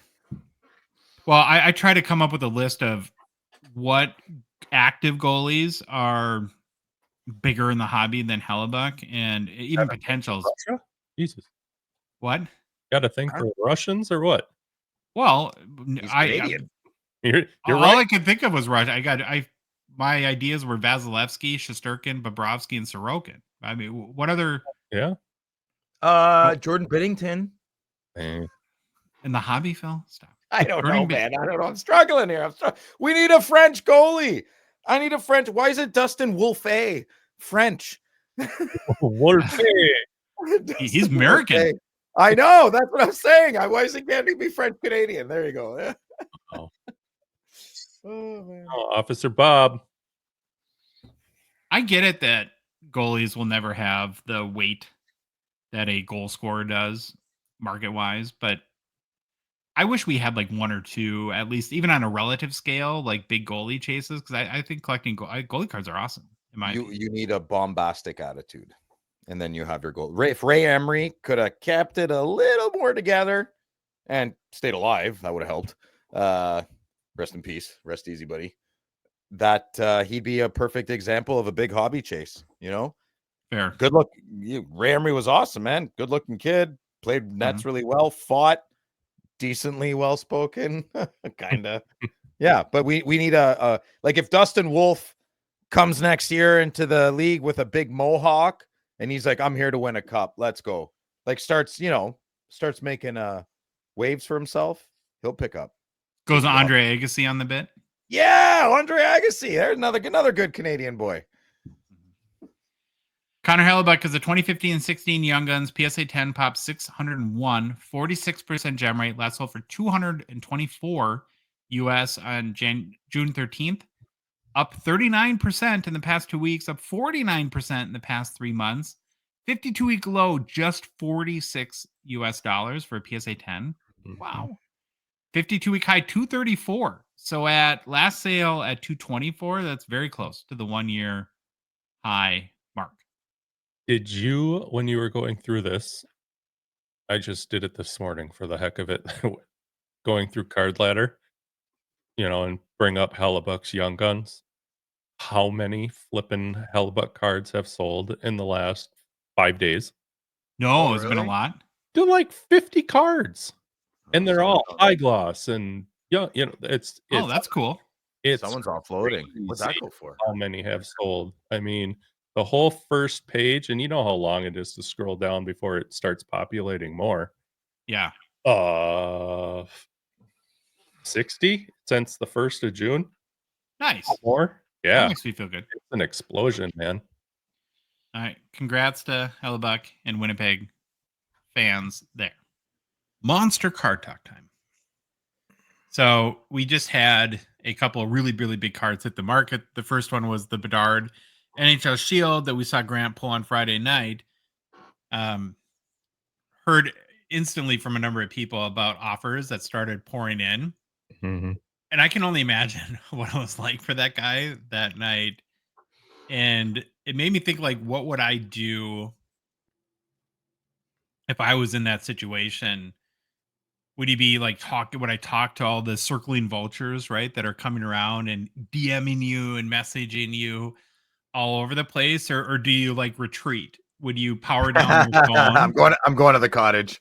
Don't Well, contact that's me, like Louis. when they tell you, like, if you win like the Powerball here in the US or whatever Canada has, that's equivalent. They say the best advice if you ever win the lottery like that is to like smash your phone into 1,000 pieces and disconnect your number Mm-hmm. and just chill, and then contact people you want to talk. Yeah, think and contact people you want to when you're ready, because you're just going to get bombarded, I guess, from that respect. So yeah, I don't know. Maybe if I would have hit that Bedard, do you part on the phone, Go sleep, camping. Go go camping with your camping. family. Yeah, go Mhm. camping with your family, and the answers will come to you.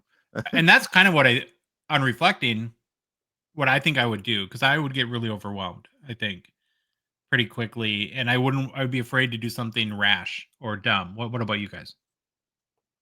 I would welcome this issue, even though it stresses me out greatly. I can't even hit a $2,000 card without freaking out. So If you hit this card, I would throw your phone away and smash it, because the first guy that offered you $5,000, you would sell it. Right. I'd probably be okay with a trader. Like, Oh, I'll give you this Connor Pinto High McDavid. Gloss? Yeah, Sure. employee. You know what would get me? An employee exclusive Connor McDavid. I'd be like, "Ooh, let me think about it. Straight up. Yeah. Not. I would. My it wouldn't mission take in me- life would be to save you from yourself. I would welcome that as well. Yeah. Yeah. What about you, Louis? What would you want to be soaking in all the conversation and offers people are throwing your way, or would you want to retreat a little bit? How about a little mix of both? I wouldn't be like, oh, I'm going to go on your show and talk about the card and blah blah blah. But I wouldn't disappear. I'd be like, yeah, I pulled it, but here it is. Here's what it's Mhm. selling for.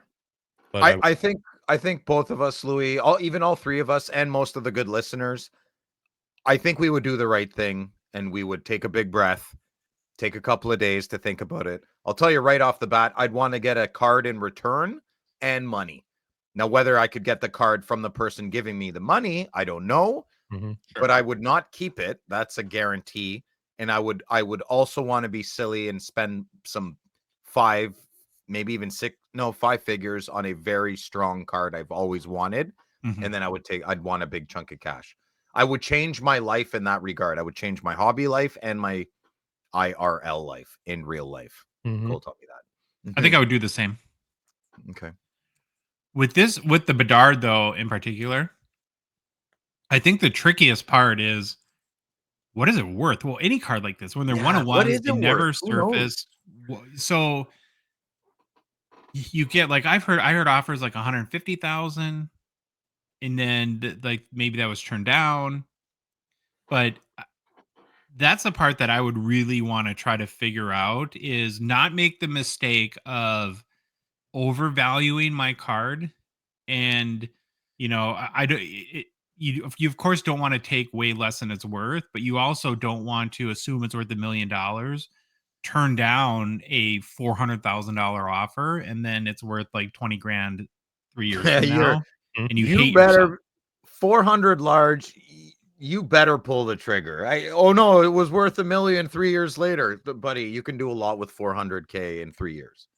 You can turn 400K into $1 million in 3 years. You can do that Mhm. with very basic, with 4 YouTube videos. The Probably the real answer of like what it's worth is auction it, right? I mean, that's what people always say. You Yeah. want to find out what the value of your card is, put it up for auction. If Mm. you hit a huge card like that, would you have the stones to auction it? I don't think I would. I would be a wreck that whole Yeah. auction. Oh, I would handle it emotionally well. I would be more worried about the person paying. That's That where you I would would not think- hold. That you would not. That's where I do think well. I'd be okay the most. If it went to auction and it hit 144,000, and people are like, "You're an idiot. It was worth 200." I would say, "I think you're the idiot. It's worth 144." That to me would, I would sleep the easiest at night if it went to auction. Whatever it sold at is whatever it sold at. Right. I would stress more if I sold it for 144 private sale. I would bother me more in the coming months. I'd be like, okay, is that guy going to sell the card for 180? You know? Well, people would come at you and say, "What did you do that for? That could have got 300 at auction." You got to get. Then that's in your head, right? You know what the problem with our conversation here is? The three of us are talking, but when you're in internet world, you have to comb through the morons. You have to comb through the I've been collecting cards for a year and a half. I'm an expert. I know what this is worth, people, because they're the ones that leave the comments, right? And I don't know I'm still trying to figure out, like when I read comments there, it's always the same voice I'm reading it in. You have to remember that when you walk into a restaurant or bar, we're not all the same, right? There. So you have to comb through the nonsense on the internet. And I would talk to people. I would get in contact with someone who knows cards pretty quickly, because the chances that they know someone who knows more than them would be strong. And no one ultimately knows, right? Nobody ultimately, even the guy, I'll give you 200K for this. That guy could be the idiot, and the seller could be the smart guy, or vice versa, quite easily. Uncharted territories, right? I think for my own sanity, like you were saying, Phil, I think I'd put it up for auction, and what it sells for. And I would feel better knowing that people had an opportunity to bid, and it went to the guy that decided to pay the highest amount for the card. If I just put it up for a buy it now, and one guy just jumped on it, then I'd be like, wonder if I could have gotten more. Yeah. When I give an estimate and I say 1,800, they're like, sounds good. When can you do it? And I'm like, crap, I should have said 2,250. Yeah. Right. Now, I know eBay does it, but any of these sites, can you put a reserve? Yeah, but it's not advised. It's like it just kills the bidding. It's a psychology. They always say to maximize your potential, start it at 99 cents and let it ride. Fair enough. I'm going auction, I think. I'm right there with you, Louis. That would make me feel the best. I'm not savvy enough in this category to play with these big numbers. I'm not. Auction, and that's what I feel the best. Even if it sold for 80K. Oh my God, it only sold for 80K. I can't believe the bidder. Yeah, that's what it sold, man. Like, do you put it up for auction now, or do you wait till the start of the season? Now. She's buzzing now. Yeah, she's buzzing now. Yeah. I'd go right now. 10 days, maybe 7 or 10. No longer than 10, no less than 7. I don't know what platform I would use. I have no idea, but I think with a card like this, you contact every platform and you make them sell you. Yeah. And part of that is a negotiation where you're not like, I just know, like, remember when we worked with Fanatics, like it was a 20% like buyer's premium. Like you can negotiate to recoup some of that. So, because again, the buyer pays the auction fee at like a lot of these auctions. Well, if the card sells for 100 grand, just to make the number clean, and the buyer's premium is 20 grand, the buyer pays 120. You can actually negotiate to say, I'm going to take half of that. Okay. So you could get 110 grand when the hammer, if that's the final bid. And that's part. And then it's, who will market this the best? Who has we don't talk a lot about, but a lot of these huge cards tend to move on heritage. I found. I don't know a lot about heritage, to be honest with you. Can you broker the broker though? Can I hire you as a broker to broker the broker? Sure. Yeah, why not? If you want to give me money, right? You can hire me right now. I'll give you a percentage. I'll give you a fractal, Joshua. For $5,000 up front. If you ever hit a big card like this, you can retain me as your broker. So I know people listening now are like, oh my God, we are aware whether we haven't talked about if we agree if this card is worth 100K or not, or more or less, or that's not, I think we just need to be very. He turned down 150. He did? Yeah. Night one, he had $150,000. Okay, but I'm just saying that aside, that's not what we're discussing, right? Because we have a Connor McDavid exquisite 1/1 rookie RPA on the screen here. So someone is thinking right now, why would you ever want a Bedard RPA when you could buy a McDavid? Yeah, it's a great conversation, and let's have that too. So Yeah, we will. We'll get to that. yeah, but I'm just trying to get ahead of people what they're Okay. gonna, Thank you. Well, we can go to that right now. So I think maybe the same night, the card on screen got posted to eBay. And how do you tell it's probe stain without knowing it's probe stain? It's by the crazy saturation on every card they post, including a monster card like this. And it was listed for a cute number, 977,777. Funny. It's pretty. My mind, this was done to just kind of announce that this card is out there in case the Oilers win the cup.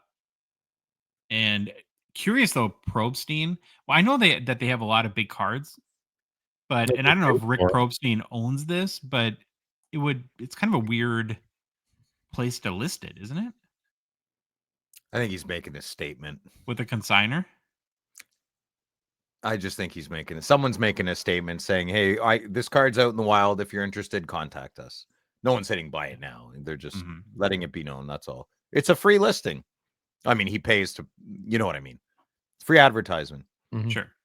Since it's fun to play, now let's play the what is this card worth game. Ooh, yes, let's play. Here's I'll just throw this out there. I think right now 400 to 500K, and I base that off of within the last month the ultimate like teal Spectrum 101 shield sold for 305,000. Oh, that's so crazy. I would put this card above that, so that's the basis of 400 to 500, and then maybe 750,000 if they win the next two games. Can we just stop and pause for a second and observe and absorb the numbers we're throwing out here? Let's cut the chit-chat a-hole.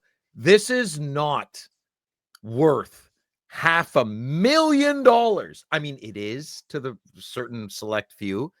Sure. We're talking about a 2.5 inch by 3.5 inch piece of cardboard worth, like, people are dying from malnutrition and hydration, and like, it's just crazy. First world problems. Yeah. Yeah, and in that context, Phil, you're 100% right. But then compared to football, where you have some schmuck rookie quarterback whose equivalent card sells for $2 million. Yeah, no, it's that's even crazier. Will never pan out. I feel like society's priorities are just right out of whack. You know, but the aliens will never reveal themselves. No, people buy Ferraris and Lamborghinis and no. I'm not complaining. It's just it's hard to wrap my head around. It just and I love it. I love talking about this stuff. I agree with you. This is definitely a $500,000 card. No one's buying it for less. It's mind blowing. Like, yeah, it's great. It's a beautiful card too. Other than the rookie underneath the auto. But we won't beat that dead horse. Do you guys agree though that this one would be above the ultimate? Yes, 100%. This is exquisite. It's 1A, 1B, the cup. I don't even care what the card is. I think this one still should get more, simply for the fact that McDavid is at least established, and I feel deserves it. Establishing. He's establishing. Now, the Bedard is going to get a great bump for hype because it's his first. But as of right now, I don't think it warrants whatever this would sell for at 500. Let's say. Previous conversation aside, if I had 10 million in the bank, I'd buy this card for $500,000. Probably not even financially. Straight up would. I straight up would. I like the exquisite is probably my favorite over the cup on Bedard's RPAs. I love this card. The red around the shield is what makes it for me. I don't know why. It's just very royal blood, you know? Yeah. Are you happy with the centering on this one, Louis? Did a good job. We talked about maybe worth 400,000 to 500,000. How many sports cards so far this year do you guys think have sold for 400,000 or more? 3. 8. Oh, sports cards, like all of them, Yeah, or hockey? sports cards. No, 8. I'll stay with 4. There have been 20 sales for Wow. 400,000 or more between baseball, basketball. Well, again, Paul Skeens Mm-hmm. MLB debut patch, $1.1 million. Yeah, a on March company 20th. bought that though.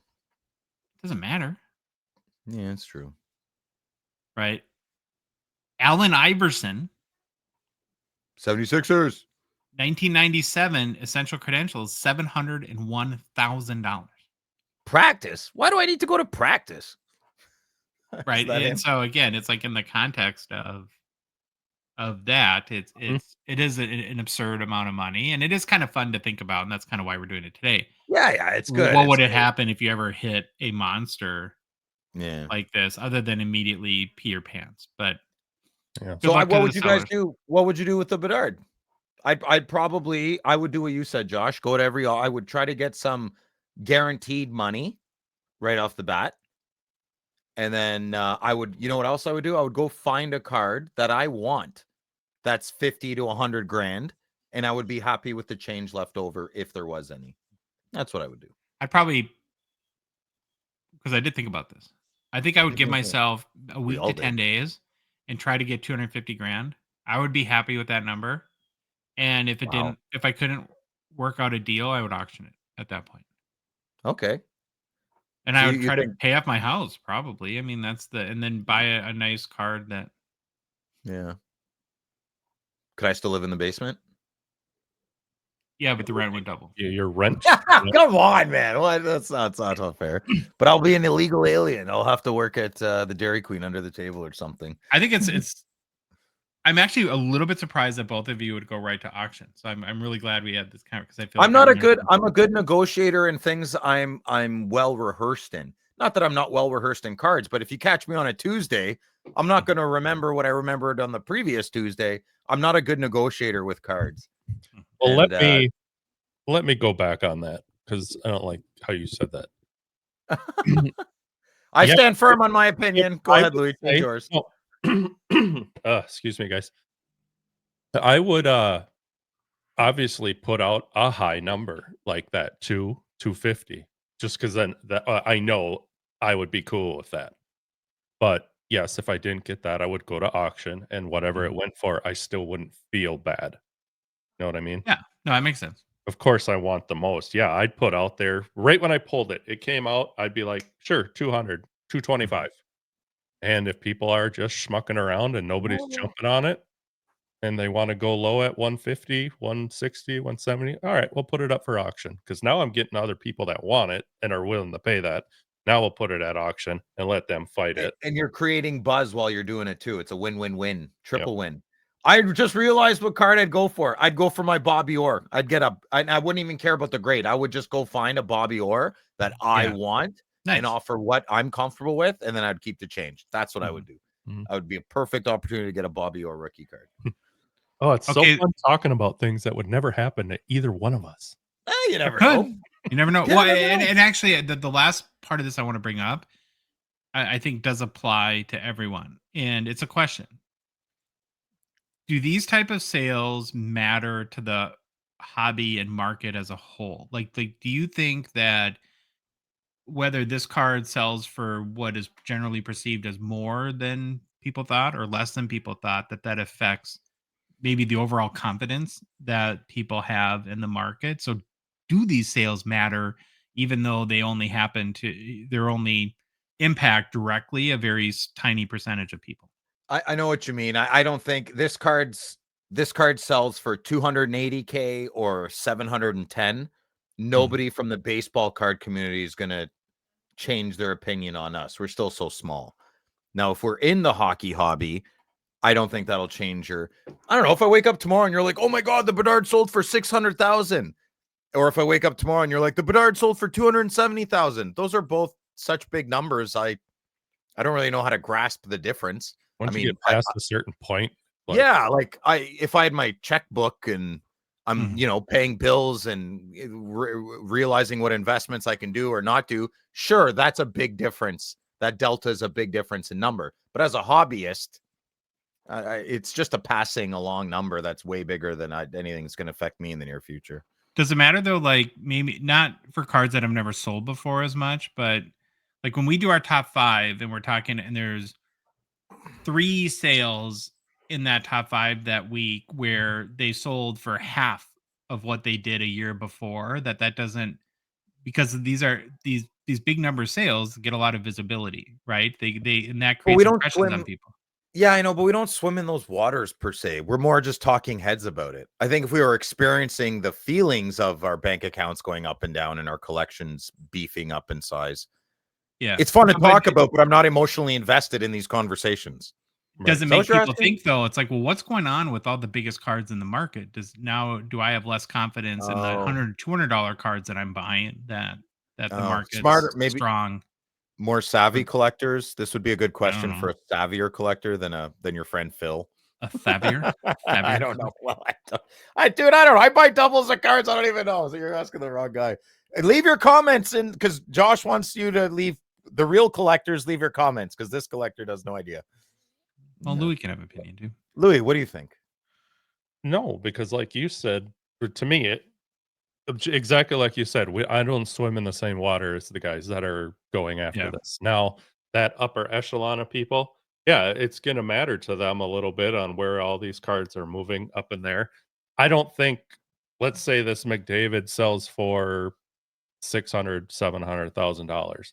I don't think his O-Pee-Chee platinum, whatever, is gonna jump or go down No, any. I don't know about that, but so let's say it Trickle does sell down. for 700,000. You know what the comment that you'll see all the time? Hobby is strong, right? And that does create that. 1%. No, but they don't say the hobby's strong for 1%, but those sentiments matter, right? Because sports cards values is 100% perceptive value. There's no like gold or anything behind it. There's no real value to it, and so it's all based on emotion and perception, right? And whether people think the hobby is in a strong place, a healthy place, a good place, or a bad place for whatever reason, that I think impacts the market. So I'm not disagreeing with you. I'm just I just throwing think out it's counterpoints. more of in the eye of the beholder because saying the hobby's strong for whatever this sells for whatever the Bedard sells for, that's a bunch of malarkey. I look at the hobby being strong where people see just take the Hellebuck we talked about and me going online and looking at public sales that Card Ladder had put out and seeing how many of his cards had sold in the last 3 days, it blew my mind. To me, that's saying the hobby's Yeah, strong, that's probably a better indicator. You're right. not Mhm. one card, 101 sold for $700,000 and oh my god, the hobby's strong. No, somebody had money, wanted the card, bought it. Sure. And again, but it goes back to what's the perception that creates. So nothing you're saying is wrong. I 100% agree with everything you're saying. The difference though would be that a card like this selling for 700 grand is going to get infinite more visibility throughout the hobby than the volume of Connor Hellebuyck sales since he won the Vezina and Hart trophies, right? And so it might It's have a a bigger headline. It's a headline. It's not in the meat of the article. Yeah. So sort fine. of thing. I mean, whatever. I don't like Phil likes to say, I don't swim with those guys. So I'm happy for you. Great. You had $700,000 to get a piece of But the, artwork. the awareness of it, the splash wow factor, right, is good for recognition of the hockey hobby. I was more excited looking if say this sold for $700,000. I'd be more excited when I went on the Card Ladder and seen, holy crap, people are buying a ton of Hellebuck cards right now because of what happened. Oh, I Versus, get that. it's me. I'm Well, and like I said, I think that Louis, that is actually a more accurate what you're describing barometer of the health of the hobby, but a cards like this get so much exposure that in a weird way and in inaccurate and sort of detached way could potentially create more perception. But we're kind of talking in circles now. No, So we'll move on. You're right. Move on. Very, very, very interesting. And good luck to everyone involved in these big cards. And we'll now go back to the kids' pool. Yes. Where we Kid table. Yay. I'm a dolphin. Hey, you guys can sit at the kids' table. I'm a porpoise. I've been wanting to bring this up. So in our new like intro video thing where the end screen where we have us underwater in our goofy costumes, you haven't brought up the fact that you have protruding shark teeth out of your nipples in your I know. I'm not an observant man. Attention to details, not his forte. Yeah, agreed. It's weird and can't look away. Yeah, it's okay. At the same That's time. good. Okay, Mint Inc. is a friend and partner of the show. We are thankful for their support. Mint Inc. is Canada's hobby destination and host for Rip Party 2 coming this fall. Their store in Vaughan is located in the GTA, which stands for Greater Toronto Area, as kids like to say. It's a hobby shop, an event center, and just a cool place to hang out and enjoy the hobby. You can get it all at Mint Inc. from hobby boxes to tons and tons of singles. Submit your cards for grading or consignment, and they always have their entertaining breaks after dark. And if you're not in the GTA, no biggie. You can get the Mint Inc. experience anywhere in the world at mintink.ca. Plus, remember, you can also order the latest hockey hobby boxes anywhere in Canada through Mint Inc.'s website and have them delivered right to your doorstep. Right, Phil? Yes, sir. Right to your doorstep. They'll even open it for you if you want. Yeah. So, we have a very exciting conversation and new product releases today. A product, all three of us to varying degrees. I'll put Phil and Louie up here and me somewhere down here, but I still like it. We have the new Parkhurst Champions set coming out this week. Yeah, very, very exciting. It's a set that, again, is a favorite of ours. It's the third release now for the brand. I would say the first edition of 2022-23. Would you call it like a cult hit? Would that be like the equivalent? That's in good. Like music? Yeah, cult hit. Oh, I want to be a cult leader. Yeah, that'd be a good one. Yeah, everyone has to come over to my house and hang out with me, and the husband stay at home. It's for the greater good. You can be the shark tooth, fish, nipple boy cult leader. Oh, well, let's not get weird here, guys. Come on. Not yet, anyways. I felt like the first one was in 2022, and then last year was pretty similar. It was just a little bit different spice to the original. I don't know how much you guys have looked into the 24-25 edition, but it's the biggest departure from the original. Oh yeah, there's a lot of differences. So I'm going to be. Well, I like the colors. I like the colors on the screen right now. That's just Louis making a nice graphic. But okay. You might really like it. I have no idea to predict how you're going to react to this. So I'm very excited for this conversation. I really want to see if you feel the same way I do. Okay. I'll probably be. I usually have a reserved judgment until I'm holding the cards, but let's see. Yeah, are you negative to change out of the gate, or do you like to? Because most humans react negatively to change. Yeah, most humans. So I would probably fall under that category, but I would hope my emotional intelligence would kick in, take a big breath. Emotions have to subside, and then you make the decision, right? Like Crosby, my love for Crosby.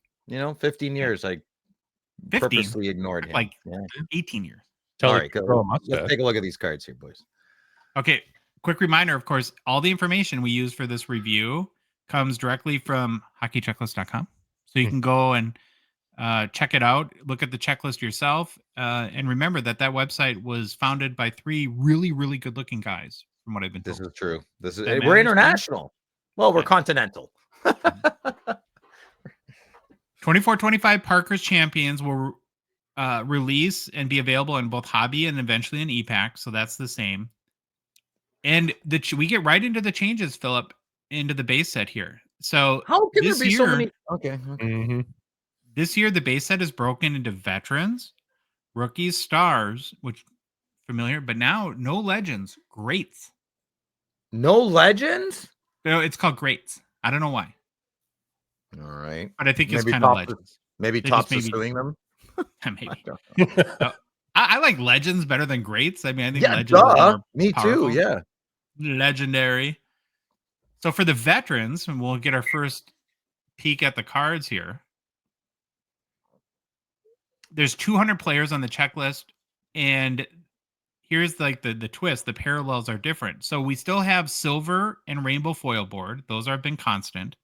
But now we have baby blue, out of, which is what we're looking at on screen here on YouTube. And then there's a shell pink out of 99. So it goes shell pink out of 99, baby blue out of 25. Then we go back to your standard black out of 10.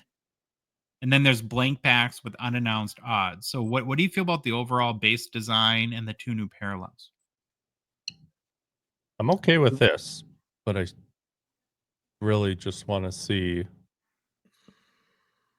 I like the design. This feels like an I like- O-Pee-Chee retro. I like the design. Yeah, I was just gonna say they have to be careful not to get too close to O-Pee-Chee.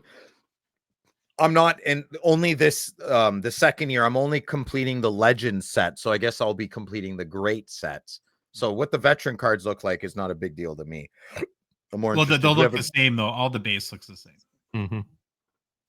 And I don't think that they put the title of the, because you know Parkhurst had like in the Well, original that's what I'm set, gonna say. Yeah, they might put the title. Do we have a picture of a grade or no? we do, and we'll get up to that in a second. Okay. So Stars has 40 cards, and as you imagine, it's like the best players on the checklist. The same parallels. The silver and rainbow have tougher odds, like you're used to with Parkhurst Champions. Then you have the rookies. There's 40 total rookies this year, which I like because I hate when sets have like 100 rookies in them, and it's a whole bunch of guys you've never heard Yeah. of. 40 is a good number to me. All the big names are present. So you get Celebrini, Len Hudson, Mitch Goff, Stankoven, Will Smith, and Nazar. Yeah, and again, same parallels. Now, the greats, which we'll get a glimpse of here, there's 20 players on the checklist. Gretzky, of course, is on there. It does say greats at the bottom there. We're looking at one of the black parallels of Mhm. Gordie Howe, which is out of 10 on YouTube. Mm-hmm. Gretzky's on the checklist. He is in a Rangers uniform. Madonna and Brodeur, Louis. So they made it for you. Mhm. And then some really old time guys too, which I like. We were looking at Gordie Howe. You have Frank Mahovlich, Jean Rattel, which has been in tons of sets Wow. lately. It's kind of interesting there. And then they even have a pre-war player, Howie Morenz, Howie Marin. on the No checklist. kidding. Okay. That's kind of interesting. So now, what do you think about the black parallel here?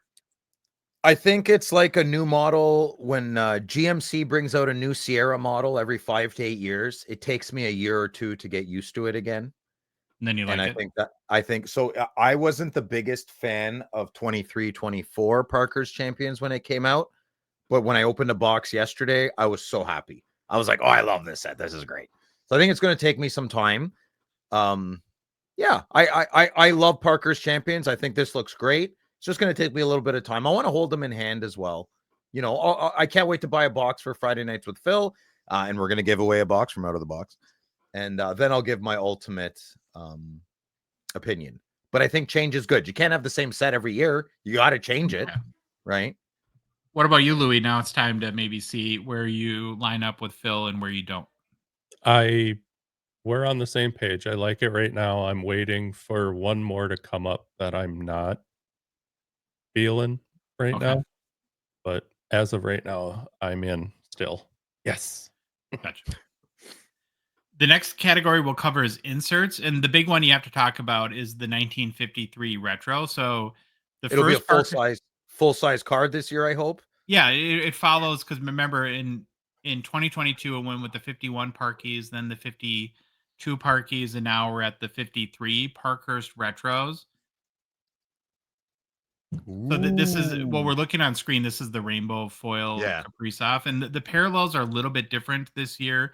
So there's a jumbo gum back, which is one per bonus pack. Oh, I need to mention this too.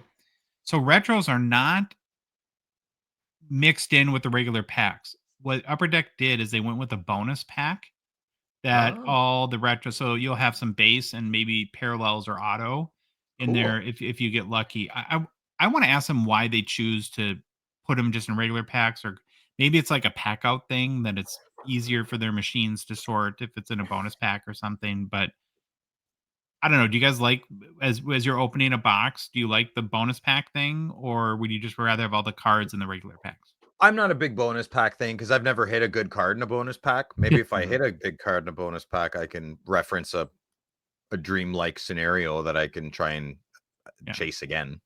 Fair enough. But, what about you, Louis? Doesn't matter. Okay. So the parallels get wait a minute. That was another Baba Louie hobby hot take.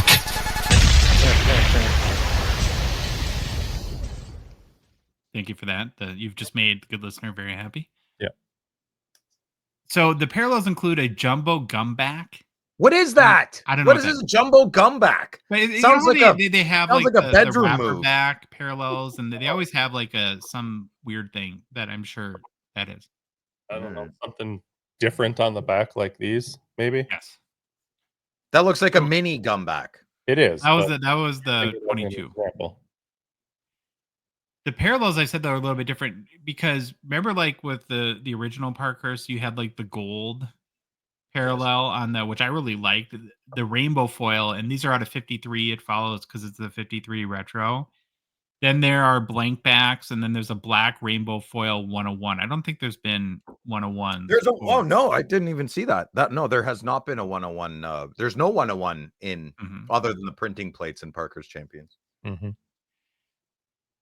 When it comes to other inserts, I don't know. It's tough to say at this point if there's going to be any bangers in there. When just looking at the odds, the only two that are decently tough odds are both lenticular cards, which I like inserts that are lenticular, but that's I'm probably weird. And there's no photos for them yet. So all we can do is maybe speculate that they'll be cool. What we do know is that the first one's called In Full Color, which has 20 current stars, and they're 1 in 216 pack odds, so about 1 in 4,000 packs to hit a particular player. Then there's retroactive lenticulars that feature 2 players. This is kind of interesting. One is a current NHL star and then paired up with a legend. So there's 12 total cards. Like I have 3 examples. There's Mario Lemieux and Sidney Crosby, which kind of makes sense. Gordie Howe and Ovechkin. That would be an interesting one. Or what? Why Gordie Howe and Ovechkin? No, Gordie Howe and Wayne Gretzky would have been better. Scores. I understand. Okay. Well, I don't know.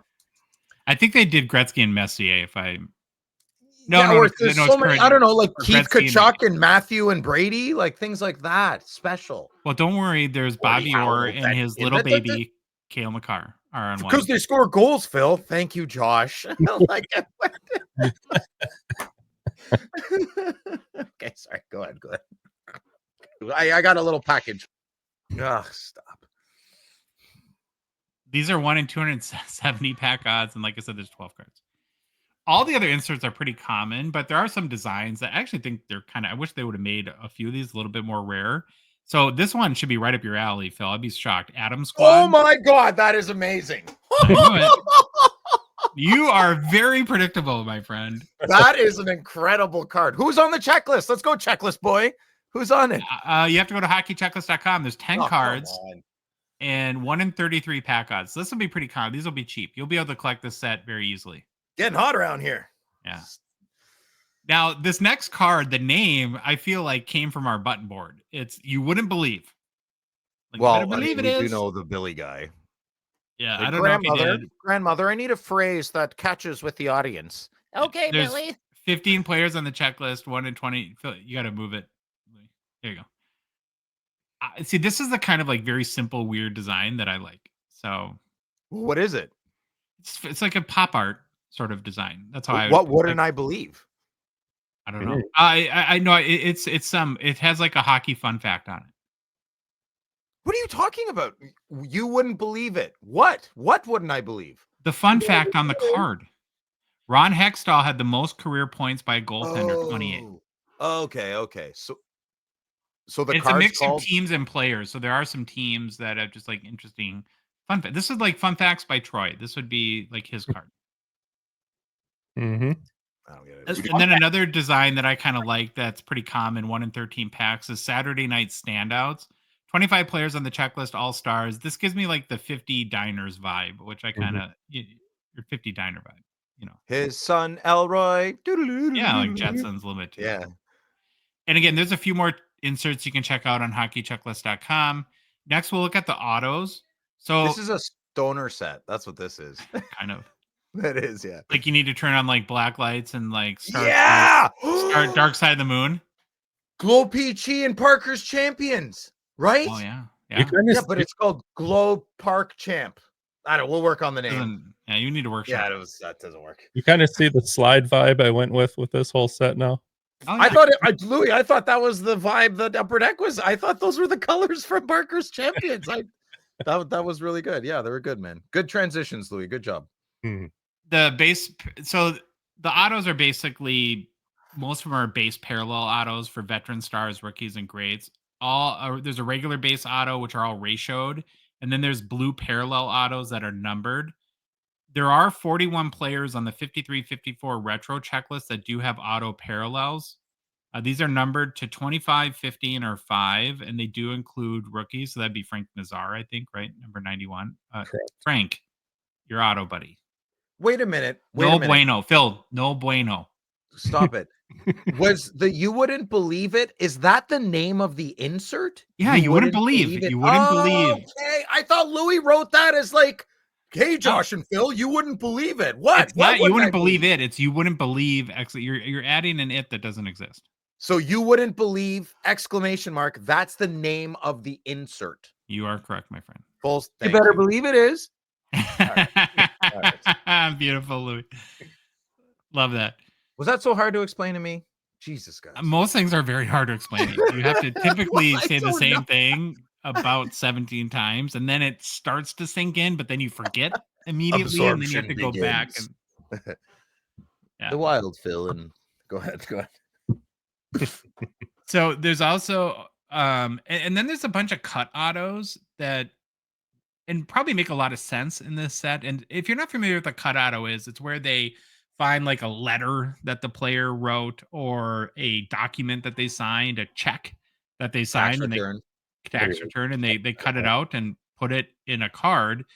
And naturally, these are one-off autos, so all the cards will be one-on-one. There's 3 cut auto sets that kind of take you way back. They did a cut auto set saluting the 1953-54 Red Wings, which is Billy's team, of course. And you can get a cut auto 101 of Alex Delvecchio, Gordie Howe, Ted Lindsay, Terry Sawchuk. There's a class of 1953-54 that features just players from all around the league. So that would include Jean Beliveau and Gump Worsley are probably the biggest names there. And then there's a final set that has random stars of the 50s. So that's kind of it for autos. And then finally we have memorabilia. And this is where you get into one of typically the biggest advantages. And we've talked about this endlessly about Parkhurst Champions, where you can find very affordable, very beautiful on-card auto patch cards that in most cases, other than rookies, have been game used patches. And they're very simple. I like them. I went ham on the first year. This is where I want to see what you think, because this is where the wheels might come really crashing off the bus, because Yeah, it's a very interesting design. So we'll go right to it. This is a rookie patch auto for Logan. Now it's almost hard to identify where the patch is. Okay. It's you said what I said. Oh, okay. Well, you know, I'm gonna need to see it in hand. Okay, It's so almost like it's almost over designed where where it doesn't stand out enough. I see what they're doing. I see that they kept the base design as previous year, like the RPA, the PA, the player patch, whatever. I don't know. The jersey patch has always kind of matched the design of the base card. So I like how they're maintaining that consistency. There's not a lot of deviation from the design from base to memorabilia to auto. It's going to take me a little bit to get used to the change of the circular patch window. Yeah. That's a perfect circle. I have been trained by Upper Deck to enjoy square type of and rectangle type of patch windows. It's going to take me a little bit to get used to the new GMC. If it's a Sierra. perfect circle, do you get Maynard James Keenan's autograph with it? Maybe. Only if he sings Judith. That was like the first like pop culture reference we all three kind of ever played. It took 300 shows and it There happened. you go. It was a beautiful moment for us. It's part of on my this gym show. playlist. Yeah. It is different. It almost, it's like, I think to your, Phil, the point you just made is this base design kind of makes patch autos tricky. Yes. Because of the huge amount of like blocky color at the bottom. You can't auto there, but the patch seems very almost like too designed into the card where you lose sight of it. Now maybe if it's like a red patch or something like that. That's a digital really, patch. Like someone drew that in. That's not a real patch. It's digital. Right. So we'll have to see. We'll have to see. Maybe it'll be. We don't know how many cards have we there, no emotions, like no anger. Nobody can say anything until we open a box. I really believe that. Look at SPX. I make fun of SPX every year. Even when we did this, I was like, blah blah blah SPX. When I ripped a box of SPX, what fantastic inserts this year. And I would have never said that staring on a computer screen. I really hope you hit a patch auto so that you get to see one in hand when you open your box. Well, I'm buying a case of this. I mean, I'm buying a case of I'm going. I still have my case of 23, 24 to open. That's what I'm doing all tomorrow. I hope you're enjoying my Instagram stories today if you're listening to this podcast, because that's what I'll be doing today while you're listening. I think it's just such a, do we call it like a shock factor? With this patch, because for the last 2 years, you, me, Dave, how many of us have been like, Parker's nailed the patch window? Yeah, for the last two, and now it's changed. So we're like, but like let's see what it looks like in hand. Maybe it's not that I have a doctorate in design like other people in the hobby, but I don't think it's good to put circle shapes when there's like, I don't know, you know what I mean? Like it's kind of an octagon with not an octagon, but it's I don't know which geometry shape the rookies with the player that's in, but it's almost parallelogram, and it's with rounded corners, and then you have a perfect circle, and then you have a huge oval rectangle that says Parker. Isosceles? Yeah, there's no, that's not nice. There's too many designs, too many basic geometrical. Too much going design. on. Like the eye doesn't know where to focus. Yeah, there you go. Thank you. Yeah, you're always a smart one. There you go. But going back to the smart one again, he is right.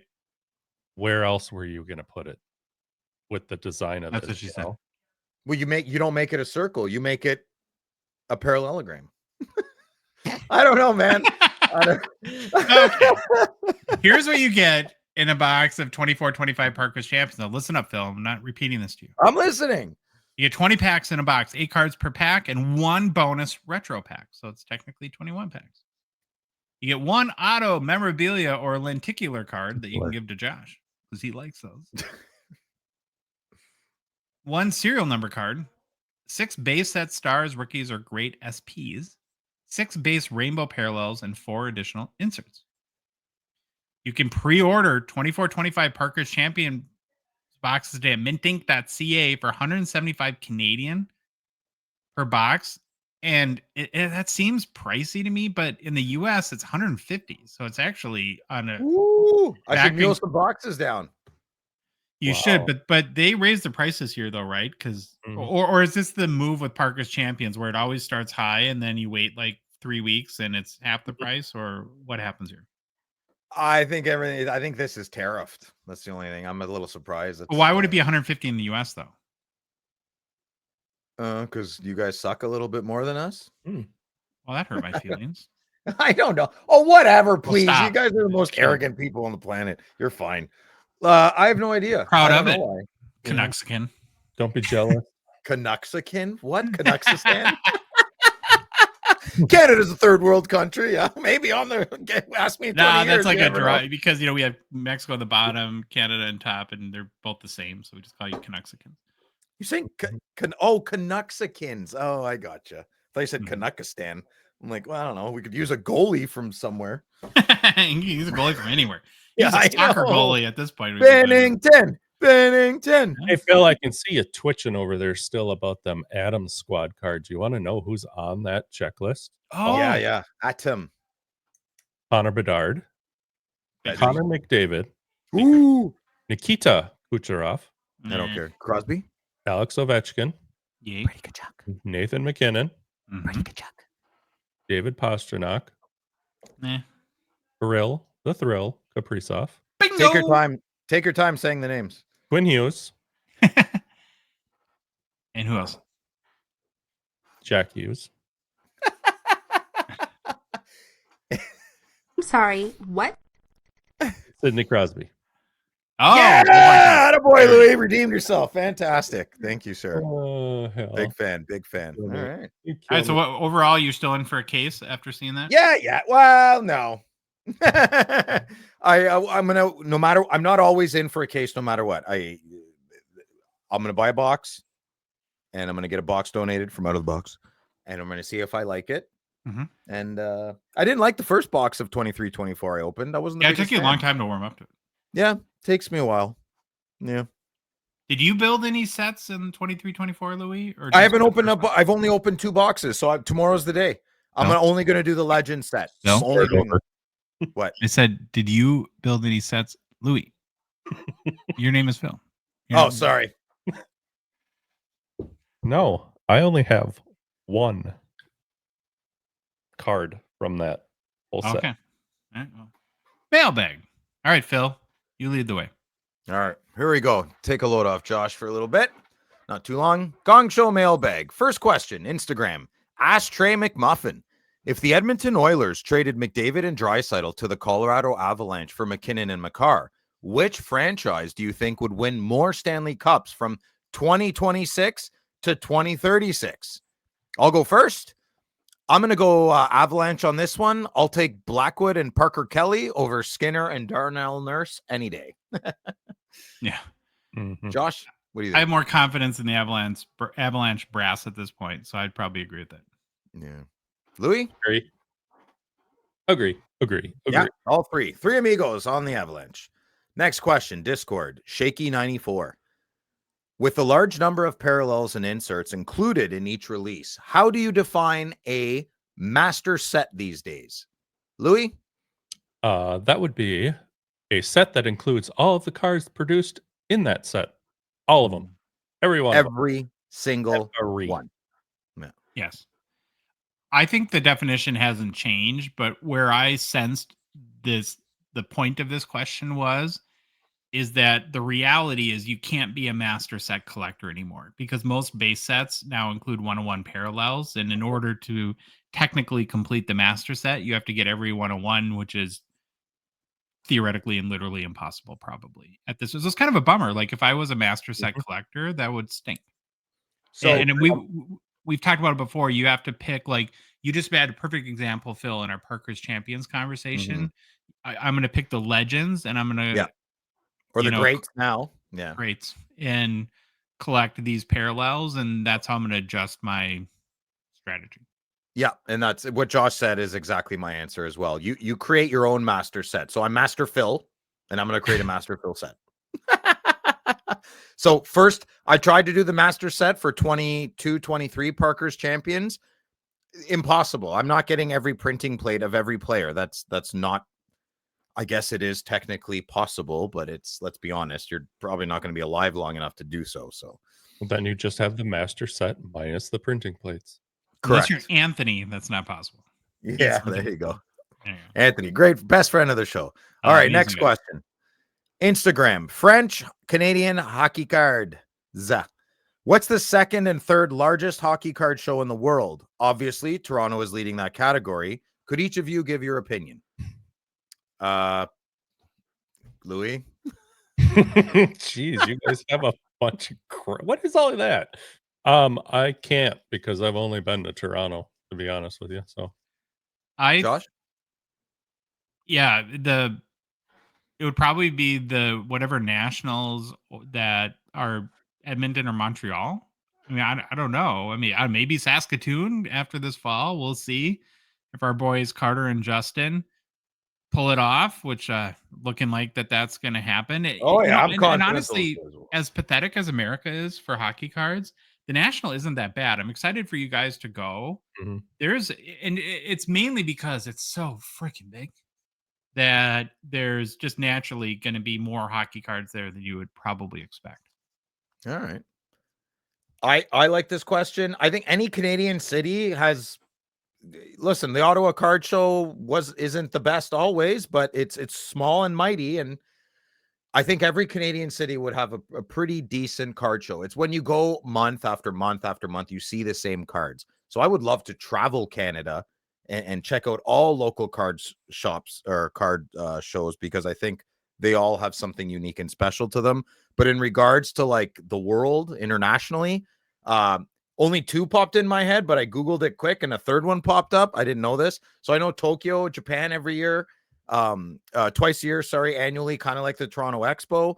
They're really big on TCG and baseball. They're a very big baseball card community in Japan. And I know Tokyo's got a big show twice a year. I would love to visit that. It's very well done. Second would be the London Card Show. They do that every 3 months. That's been around forever. I guess I'd rather go to London and get a Guinness at a pub or something, but I don't know if I would like I don't know what they would, F1 cards maybe, I'm not sure. Soccer, I do know that, and that's at the Sandown Racecourse. And then the third that I didn't know about was Sydney, Australia. They have a big card show every year in May. So other than that, I think we're pretty North American safe with the big card shows. Yeah, you got to realize that you having a card show in Canada in a shopping mall or something is going to be better than anything we have here for hockey. Yeah. Okay. I'd say Facebook Marketplace is probably in Canada is probably the second biggest card show, or you guys have those other internet sites that have like Zibbly Goobly Gats or whatever the old Zibbly chit-chats Goobly Gats. Yeah. Next question. Doghouse hockey cards. There are several boxes of McDavid rookie year product up for auction on Slab Sharks. 2015 The Cup and 2015 SP Authentic. Do you think these boxes will fetch a significant amount of money, or will there be apprehension amongst bidders due to all the X-raying of high-end products?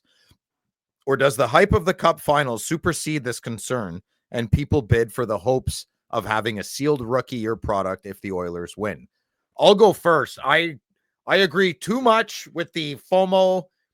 No, I don't know if FOMO is the right word. The hype of the finals. I would be one of these victims. I'd be like, I know it's probably CT scan, but I'll buy it anyways. And then after I open it and I got nothing, I'd be like, why did I do that?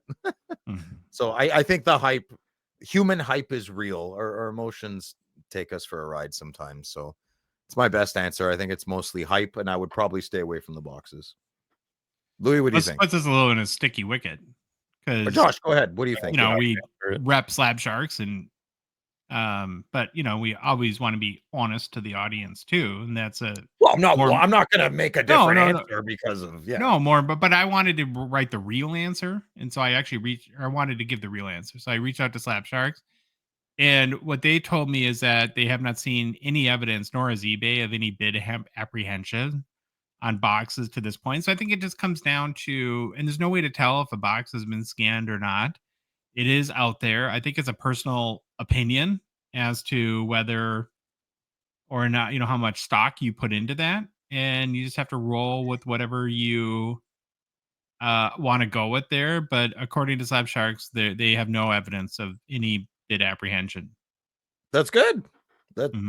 Every buyer should make their own decision. 100%. Mm-hmm. Like I said, if I had the bankroll, I'd probably buy all of the 2015 Cup tins. Yeah, I don't know. Take my chances. Just want to rip that stuff. Louis, what do you think? What Josh said. Okay, there we go.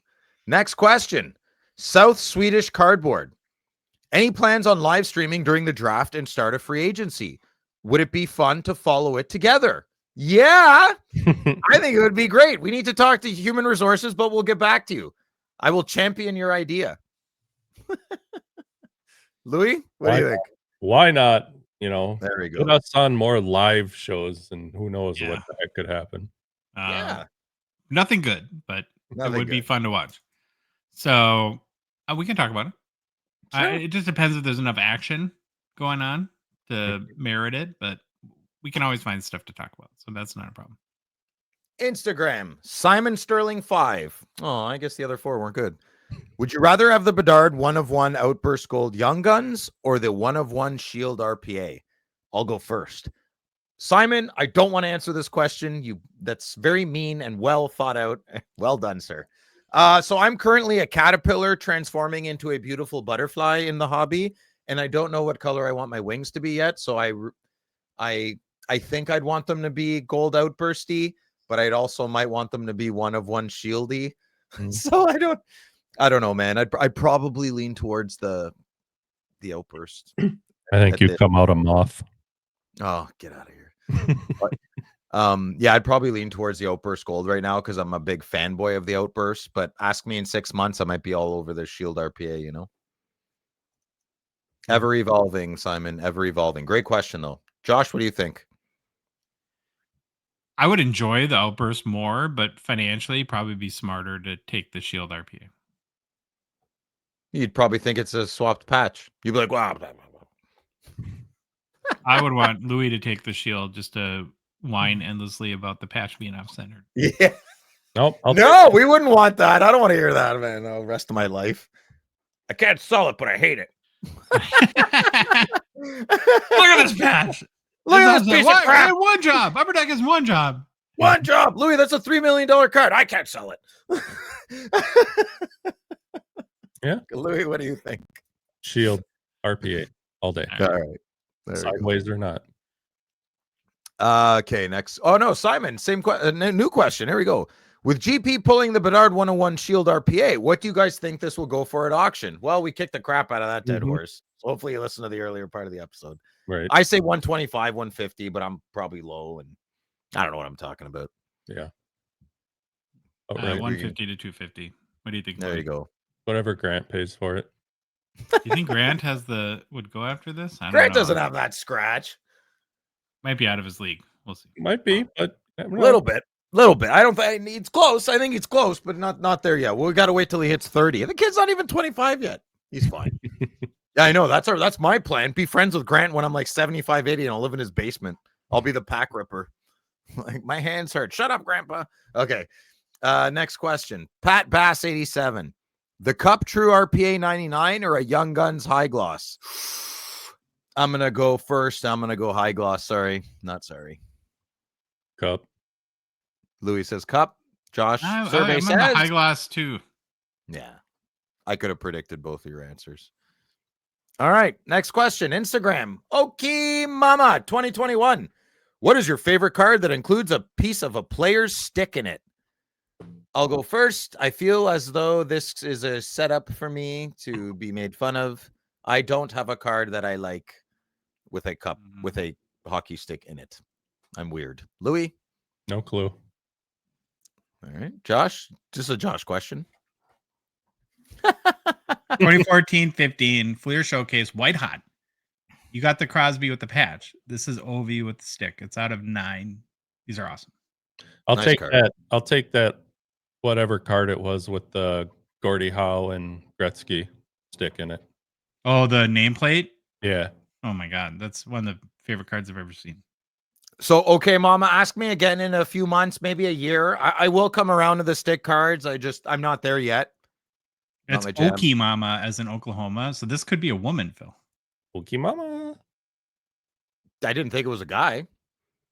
Oh, I just, Why? we point out that we've never had a woman ever listen to any of our shows. And Oh, I it's just starting to assumed it's trickle your in. mom.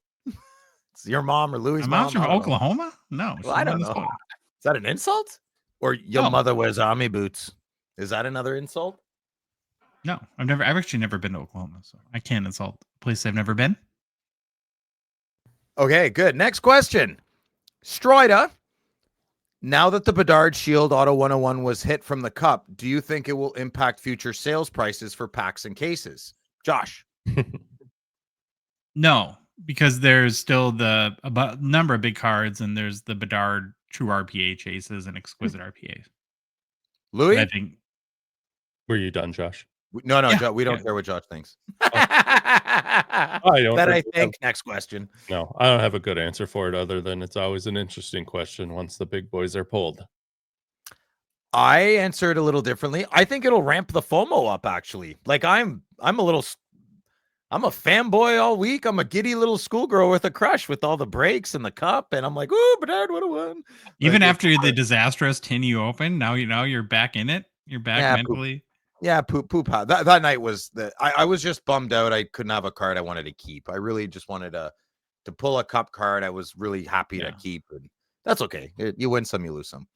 Okay, next question. Instagram, Schwab's Hockey Cards. Does Upper Deck have a stated reason why they don't include legend content in certain sets? I think this is a great question. Do you? I'm going to answer it first. Go So for it. I try to stop thinking what Upper Deck is thinking. And I wrote a prayer that might help you. I call it the hobby serenity prayer. So God, grant me the serenity to accept the Upper Deck mysteries I cannot change, courage to chase the cards I can, and wisdom to know when their fixes complicate the game. Living one day at a time, enjoying one pack at a time, accepting their puzzling choices as the pathway to peace, taking, as he did, this quirky hobby world as it is, not as I would have it, trusting that he will make sense of Upper Deck's plans if I surrender to his will, that I may be reasonably happy in this collecting life and supremely happy with my cards forever in the next. Amen. Beautiful. Yeah. So that helps me, Schwab. I don't know why they don't have legend content in certain sets. Josh? I think they try to show restraint, hopefully. Yeah, It's the probably easiest good, thing though. for them ever to do would be put Wayne Gretzky in every Yeah, set, every insert possible. But we need differentiation. If you have a set coming on every week, it can't be homogenous, Phil. It can't be just the same thing over and over again. Do you guys like 3% milk? I'm a big fan. There's no 3% milk here. It's There's chocolate. 1%. You don't have 2%. homogenous milk in USA? There's 1%. There's skim, 1%, 2% whole. Oh, well, that's Those are- probably whole milk then. Yeah, that's probably what it is. I don't know. Maybe. But that with a bowl of Frosted Flakes with homo milk? Woo! Oh. Amazing. A Amazing. bowl of scabs. Yeah, whatever. It's delicious. Mm. All right, Next Louis, what do you question. think? Louis. No, I don't have anything. Do they need a reason? I don't know. All right, next question. Justin, 27? Is that 27? Good job. Yeah, Yeah. good. All right. If the Oilers win this year and McDavid gets his cup, God forbid he leaves Edmonton for another team, do you guys think Draisaitl might take over as a legit top hobby guy, being Edmonton's number one Deuterino? Josh, what do you think? Yes. Ooh, Louis. I'm just going to say yes instead of what I wrote. Okay. And I will say this all depends on how hard Evander Kane works out this summer, because I think Leon has a shot if Evander doesn't hit the gym hard. So I think ultimately yes. I think that was a ridiculous statement. Vander Don't Kane. ever count out the Vander Kane. All right. He's got stacks, man. He's got stacks. Okay, here we go. Instagram, Travis Konechny Collector. Great guy, by the way. Looking ahead towards the start of next season. Me too. So are Josh and Louis. Who do you all think could be the dark horse hobby candidates? I'll go first. Ottawa Senators. And other than my homer pick, I think Columbus Blue Jackets are going to have a great year. And San He's Jose. talking about like players, not teams, buddy. Oh, crap. Well, I'm going to Yeah. finish my wrong answer and say I'm excited to see San Jose play as well. So sorry for answering that incorrectly. Actually, I put some thought to that. I want to go because I've thought really hard about this. And I think it's going to inform maybe how we approach the beginning of next year. You guys tell me if you like this train of thought. Nope. I don't think in the hobby you can go from nowhere to be a hobby star anymore because of how important the initial hype thing that we've talked about a million times. You have to have hype coming in. And so I think when we're looking at dark horse candidates, you had to have had hype before and then either lost a little bit or it faded and then it could it come back. is, I guess, the way I'm looking at this. So I look at like a Fantilli who didn't have like the greatest rookie year, but then was pretty good last year. And could he take it to the next level next year? Or Cole Caulfield, who had a lot of hype, then lost it, and could he get it back? But I'm not sure that you're gonna the whole like Sam Reinhart thing or something like that. It's just never gonna happen for those guys. It's weird. Why? Yeah. We need that psychologist. We knew. Like, your Sam Reinhart's a great hit. Let's say they win let's say Florida wins the cup this year. Let's say Florida wins 4 cups in 7 years, and Sam Reinhart is really part of that.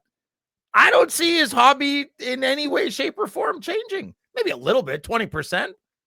But that's such a good example. And why not? But if Reinhart had Fantilli juice out of the gate, be a different story. Yep. Right? Very good points, Josh. Very good point. Louis, anything? Hard to follow that one up. I would like to see a dark horse pick anybody really on the Lightning to maybe have Tampa, man. hobby presence. Yeah. Yeah. Well, I mean, if Stamkos didn't do it, no one else was gonna. I mean, and he did. He had a decent hobby market that tanked. Wish in one hand, have a Phil office meeting in the other hand, and Yeah, there you go. which That's fills right. up first. Yeah, I love office meetings. Oh, can you send me an email for the phone call, please? Send it to my office. Right. And flush when you're done. I don't know how to respond to people. Hey, can I call you? Yeah, call me. If I don't want to talk to you, I won't answer. That's gone, eh? Like that doesn't exist anymore, that thought process. I guess. It's ridiculous. Good Personal question. pickups, boys. PPs. Nah, it's all you Yeah. guys. Oh, wow. I made a video for mine. Okay, good. Yeah, you did. Baba Louie. First one up, 2013-14 O-Pee-Chee Rainbow Brodeur. I stumbled across these accidentally. Picture doesn't do it justice, but yeah. So then I was like, oh, what the heck? Is there a year before this? Oh, hey, look it. There's a 12-13. These are great. O-Pee-Chee Rainbow. So I'll grab that one too. And I thought this was a joke from what they've been selling for, so I reached out to this guy, and it wasn't. So I went for an 05-06, the Cup base Brodeur out of 240. Nice. Great card. First year. First year. What'd you get this for, Louis? I'm curious what first year goes for. I have the whole set. I paid $40 for it. Every other one I've seen is going for $100. Yeah, dude, the first year is pricey, man. Pricey. Yeah.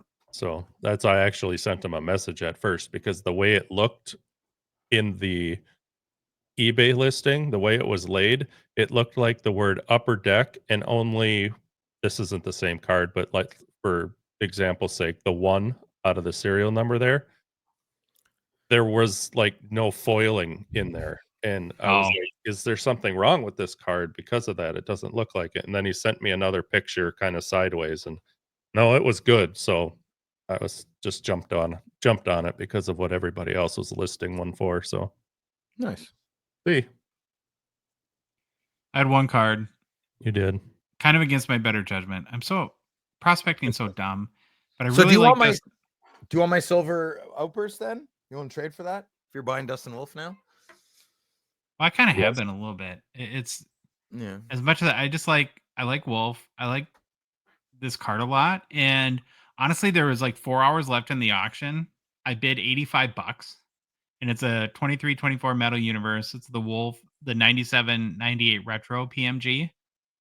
The picture's awesome. And I thought, I'm not going to raise my bid, and I won it. So I'm like, sweet. Very happy to have it at that. Seems random of you. Yeah, so I do random things. I'm unpredictable, Phil. You are not unpredictable. You are very predictable. Yeah, but where's this going to go in your top loader binder? I mean, I'm flipping. Like Dustin Wolf. No, I guess I haven't seen that yet. You're hiding it. I have a sneaky little Dustin Wolf. You know what would make your Dustin Wolf top loader binder way better? A silver Young Guns. I do want one. Yeah, we'll set that aside. I have for one. you. We'll do a deal for it. All right. Okay. You don't have anything I want. All your cards are like subpar is the term. You don't even. All right, let's wrap it up. Let's wrap it up. Yeah. We did it. 300 in the books, boys. Woo! If you like the episode, please leave a rating review on Apple, Spotify, whatever podcast app you listen to us on. If you love the show, you want to support us, you want to join all the other lonely men on the Hockey Cards Gongshow Discord server, please consider a $5 a month donation. Join our $2.99 support level tier on Patreon. Link is in the show description on the podcast apps for the good listener and in YouTube for the good watcher. In our Instagram, TikTok profile, on our website, hockeycardsgongshow.com, or just go to Patreon directly, patreon.com, and search for Hockey Cards Gong Show. Follow us on social media. We're on Instagram, Facebook, TikTok, Twitter, and YouTube. And boys, the Hockey Cards Gong Show podcast is a production of Dollarbox Ventures, LLC. Have an awesome start to your week. Cannot wait to be back on Thursday. Baba Louie, take us out, buddy. Bye. It's the Gong Show, we're dropping the facts. Hockey cards on fire, no holding us back. Josh looking sharp, the face of the scene. Feeling pork chop pants, rocking it clean. Baba Louie in the booth, he's the man with the plan. The best producer in all the land. Gong Show Nation, let's hit the flow. It's the Hockey Cards Gong Show, let's go, let's go. Wanna say the men in show. Wayne Gretzky on steroids?